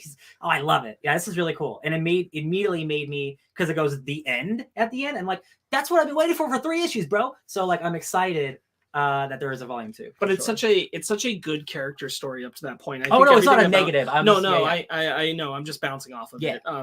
Not rebuking your point. That I think it's just so well focused and centered on who these characters are. Sorry, it's at the top of issue 4 when Goldbug is revealed to be Bumblebee. Yes, which is a super great reveal. I had a feeling. I love him standing next to Jetfire because it really highlights his shortness. Because Jetfire is like one of the tallest of all of the bots. On either side. So like putting them next to each other is really, really good. I just really enjoy the entire perspective of Starscream's journey and he's a scholar. He believes in the future of Cybertron. The future and key to Cybertron is understanding the past through the Titans and all this, and that's what he was championing. And Jetfire like got lost in the conflict, and he's like, technically Starscream never chose a side. I pushed Starscream to a side. I like that so much. There's a sequence where we meet Soundwave for the first time that I think is really funny because he's got the Vietnam bandana. Him as this tragic character who's like he's not resting because he has to always be on the radio. Yes. But Ravage, when like again, the humor almost comes from where you know these characters are. It's not trying to be humorous. You're just thinking to yourself, "Wow, I just watched Megatron and Ravage have just small talk," which is wild. And like there's Insecticon. When the Insecticon dies, it's like at least we were together again. Yeah. Jesus. I also love like the twist on like the Starscream thing where like both Megatron and Jetfire acknowledge that like he always had a flair for being like big and dramatic, and that's something that they secretly admire about him instead of hate and despise. Yeah. There's this panel I really like where it's the flashback of Jetfire and Starscream approaching Optimus, and just Optimus's pose is pitch perfect, just chef's kiss. Optimus in his most Vegeta shit. Yeah, he's like, all right, but you can do this, but you answer to me. I always love when a world has, again, like the Cyberpunk thing, when a world has its own vocabulary. So hunting in the rainy seasons has always been a pain in my diode, and like I try not to ask too much from these bunch of numb nodes. I love that. You're gonna smooth your gears if you keep running like this. Exactly. Yeah, I love. Verbiage. You know what? He looks like a Metabot. Yeah, he does. He does. Yeah, Yeah, the reveal page of Bumblebee getting blasted and then resurrected as Goldbug. That's good shit. He's such a little jerk. And I the love fact it. that he tried to kill Optimus and it Optimus. failed And so so much. And he's like, I am not a joke. Did they make toys out of these? They some, yeah. Just recolors at least. Yeah. I will buy a Goldbug. I've seen there's many of the Optimuses. I'm sure there's at least one Goldbug. I will buy a little jerk. Love it. What I like is that, just like we were highlighting again, what's so great about Lore's writing here is that the characters are still so much themselves. Like Optimus is a warlord of this because Optimus is still using the exact same tactics he would use if he were the underdog. He's just now using them as the top dog. Yeah. He's using the same kind of like how he uses his networks, how he gets around what's going on, but he's in control now rather than having to do it as like a rebellious figure our way around the Decepticons angle. He's now using those exact same things, just going about it the way that he can, where he's flat out going at it because he's on top. So this is not the first mirror comic that Danny Lore has written. What's this called? Is this called? Oh, Shattered Glass. I'm going to pretend it's based on a mirror too. She also wrote the Star Trek Mirror War Cisco comic. So here's the thing: Shattered Glass, at least the original version, it is based entirely on the Star Trek. Yeah, that like makes sense. Mirror universe. Yeah. In the original comics version of the Shattered Glass stuff that they did way back in the day, they would give them facial hair. Not all of them, but a few had facial hair. Bring it back. Oh, they should have brought it back. That's great. Go ahead, Brandon. Well, yeah, I was just going to say that one of the things that I mentioned up top is that I always appreciate when Starscream is the focus, and they can do something really interesting with him. Again, that's just a holdover from that show, doing something really cool with him. There's a lot of notes of that Netflix show. I thought probably one or the other was inspired by. I don't know which came out first. But this came out last year. Okay, so then the show would have been first. But I like the idea of paying off the idea that Megatron is this defender of the people, kind of gladiator that rose through the ranks, which is in that show, and then they never really do anything quite as interesting with it. And then here they kind of run with that idea. It's almost the same premise, just with the Autobots on the right side of history, even though Optimus is a huge ass dick in that show. You bring up a good point. What I like here is that it's far more about like the difference in minor, literally MINER, minor working class, and those who are not, rather than them all being subjugated in the gladiatorial arena for this story. It's about like the politics falling apart between them, and that they're benefiting and treat the lower class poorly while they do. And they're talking about the lower class was so chaotic. They need order. And they talk about Rat-Bat having been elected to the Senate. And Megatron was like, I thought that was going to be like helpful for us, because he's still at the point of these flashbacks. He's protesting. He's trying to fight through the official channels, not trying to fight dirty. He's trying to liberate Cybertron, liberate the class warfare. And Rat-Bat becoming a senator was like, we have one of us. We have a minor in the Senate. We can make changes from within, and it all falls apart because Rat-Bat was assassinated. Yeah. Right. And Danny Lore's bringing a lot of like good real world context to things. There's a part in that flashback stuff where Megatron's saying like, you violently assaulted one of our protesters, but when the meager counter protest to us was happening earlier, none of them were touched. Mm-hmm. And making that point, just which is always happening in our real world. It's very sharp. Danny Lore, I think, writes all these characters very well, has a good grasp on the world and who they would be in this scenario and who they would be in the regular timeline to translate that over, which I think is really impressive. Like, we get a lot of characters for a while throughout these issues, and when we spend time with them, I feel like they are distinct, they are clear, and they are accurate. It's just really good. This is one of my favorite. And I haven't read a shit ton, but this is one of my favorite Transformers comics I've ever read. Oh, for sure. The last thing I want to say about this is that it's really cool that they let Optimus only exist in flashbacks. We don't see Optimus, as far as I can remember, we don't see Optimus in the present day, and only see him in the flashbacks.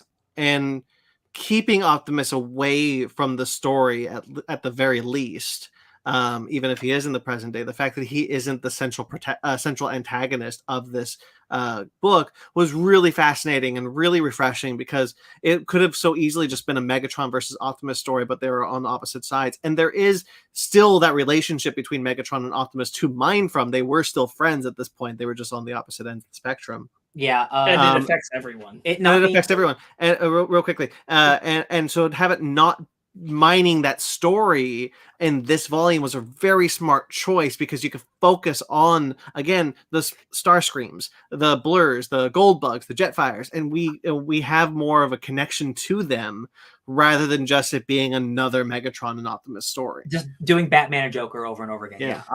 I think technically there's only one panel of Optimus in the present, and it's just at the very, very end when Ultra Magnus is talking about them. Yeah, and it's supposed to be Optimus at that moment in time. But that's not really that important, nor does it ruin your point, which I think is an excellent one that I hadn't thought about. Yeah. That they kept it from becoming sucked into the Optimus Megatron of it all, and let these other characters stand out. So we know, obviously, there's the sequel out. The first 3 issues are out. It's coming out. So clearly, like, this was a long-term story. Like, you know, like not having Optimus in the first volume is like pretty risky. Like, oh, what if you only get one volume? They were pretty confident, I think, that they would get another. I think when they started, at least I'm pretty sure I read Danny Lore talking about it, that like they didn't know how the sales were going to go. Yeah. And if the sales weren't there, then it would have been just a 5-issue series, and that would have been it. Like the second 5-issue series was not greenlit until I think the 3rd issue had also sold well. And then they said, okay, you're going to do another 5-issue series. Love it. Love it. Yeah. It's great. Really enjoyed this. Always great. Make good guys make bad guys. Prowl is very briefly in this, but Prowl's design is awesome. Is he kind of sexy? He's kind of sexy. I'm just saying he's kind of a little.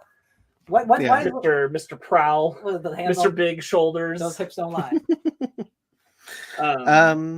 Okay. Yeah. I also love that there's a little nugget of like Prowl and Goldbug both kind of wanting to dick over Optimus. I love the coloring. Yeah, it's so good. This is a vibrant, beautiful comic. I'm really happy with it. Brandon, I have a quick question. Did you have the trade already? Yeah. Oh, nice. When did you pick it up? When it came out, I subscribed. I wanted to pick it up because you had read the first issue and said that it was really good. And around that time, I saw the trade pop up in the previous catalog that I get from the store. So I pre-ordered it just blindly, and I was like, "Well, I'll read it eventually, surely." Gotcha. Dude, I love that. That's awesome. I'm so glad that everybody liked this. Again, I kind of wish Ben was here because I think Ben would love this. Yeah. This is a really cool comic. I just really, really like it. I'm so happy that Danny Lore got to write it. Again, the art from both the artists for the different issues is exceptional. And they're different styles, but they both look great. They're both exceptional. They alternated. So it's issue 1, 3, and 5 are with Guidi, and issues 2 and 4 are with Kana. Love it. Man, just incredible. Just really, really incredible comic. I thought it was so cool. It makes me excited for you to get that second volume so I can read it. Yeah, I will definitely be doing that because it makes me excited to read more work from Danny Lore because I think Danny Lore's really got something special going. That Star Trek Mirror War series is finally being collected in a trade, and I'm very excited because Danny Lore did the Cisco book, as you said, Ryan. That's so cool. Yeah. All right, so that's that. Ben did text us his book club, so we know what it is for next week. It is going to be Marvel 1602 Fantastic Four. Interesting. Like Marvel 16. Okay. So it's just the Fantastic Four tie-ins for 1602. Cool. I don't think I read those. Cool. Wait, let me get because he sent over the page from Marvel Unlimited. Let me see if the people who wrote it are on it. They are not cool. On the picture that he sent over. That's okay. We'll go over it next week. We got the thing. It's 5-issue miniseries 1602 Marvel 1602 Fantastic Four. So check that out. Cool. For I'm gonna read it next week. All right, guys, that'll do it. Remember to not let me sneeze on the podcast. Next week, we begin our deep dive into the Scream franchise with Scream 1 and 2. Ben's first time watching those. I really have to sneeze. Just let yourself do it. No, I refuse. At this point, it's the principle of the thing. it's first time watching the Scream films, and we're really excited to see what he says about them. Emma sneezed for you. Oh, thanks, Emma. I appreciate it. So starting next week, we'll do Scream 1 and 2, and then we'll do Scream 3 and 4, and then we'll do Scream 5, and then when Scream 6 comes out, we'll talk about Scream 6, and so stay tuned for that. I'm excited. Me too. I'm so happy to go through this. Because of that schedule, there are also going to be some changes coming to the specials tab or the just the topics tab on our YouTube page. So be on the lookout for those, and you'll see more stuff show up on the audio feed. So be looking out. Check out some of our other shows if you like this video and subscribe to this channel. You can check out, of course, Fake Nerds Watch. Tons of Fake Nerds Watch stuff coming your way. The Last of Us is going on, and you can check out Sparks, Ryan, and a friend of the show, Pie. Yep, maybe weekly. We'll see. The Last of Us, yeah. And then, of course, I did a Willow discussion with Ben. You can check that out up now, and check out our new Fake Nerds Watch audio feed, which is up right now. Subscribe to that. Get a bunch of Fake Nerds Watch stuff. Cool. Check out Basement Arcade. Basement Arcade is our Let's Play series. You can also check out Basement Arcade Pause Menu, which is our video game discussion series. We got a new episode coming soon, quarterly. Stay tuned. We recorded it. It would have been out now, but there's some audio stuff I got to edit through. So sometime this week. Very cool. Stay tuned. Fake Nerd Book Club and Animation Station. Actually, I can't do that bit anymore. Fake Nerd Book Club is also a show that you can find on this channel with plenty of other stuff up there. And Animation Station, Puss in Boots: The Last Wish review and discussion by myself and Sparks. We talked about that brilliant movie. Check it out. Of course, you can also link below. So you can check out our Patreon and our TeePublic if you'd like to support us financially. We greatly appreciate it. Which you can find all these links for all the shows and all the audio things, everything on all the writings, blah, blah, blah, blah, blah. Everything is on our homepage at fakenerdpodcast.com, our landing page at fakenerdpodcast.com, which is linked below as well as all these links. Check all that stuff out. Thank you to everyone who listens. We greatly appreciate it. Thank you to everyone who watched the live show. We always appreciate you. Thank you to everyone who watches the rewind again.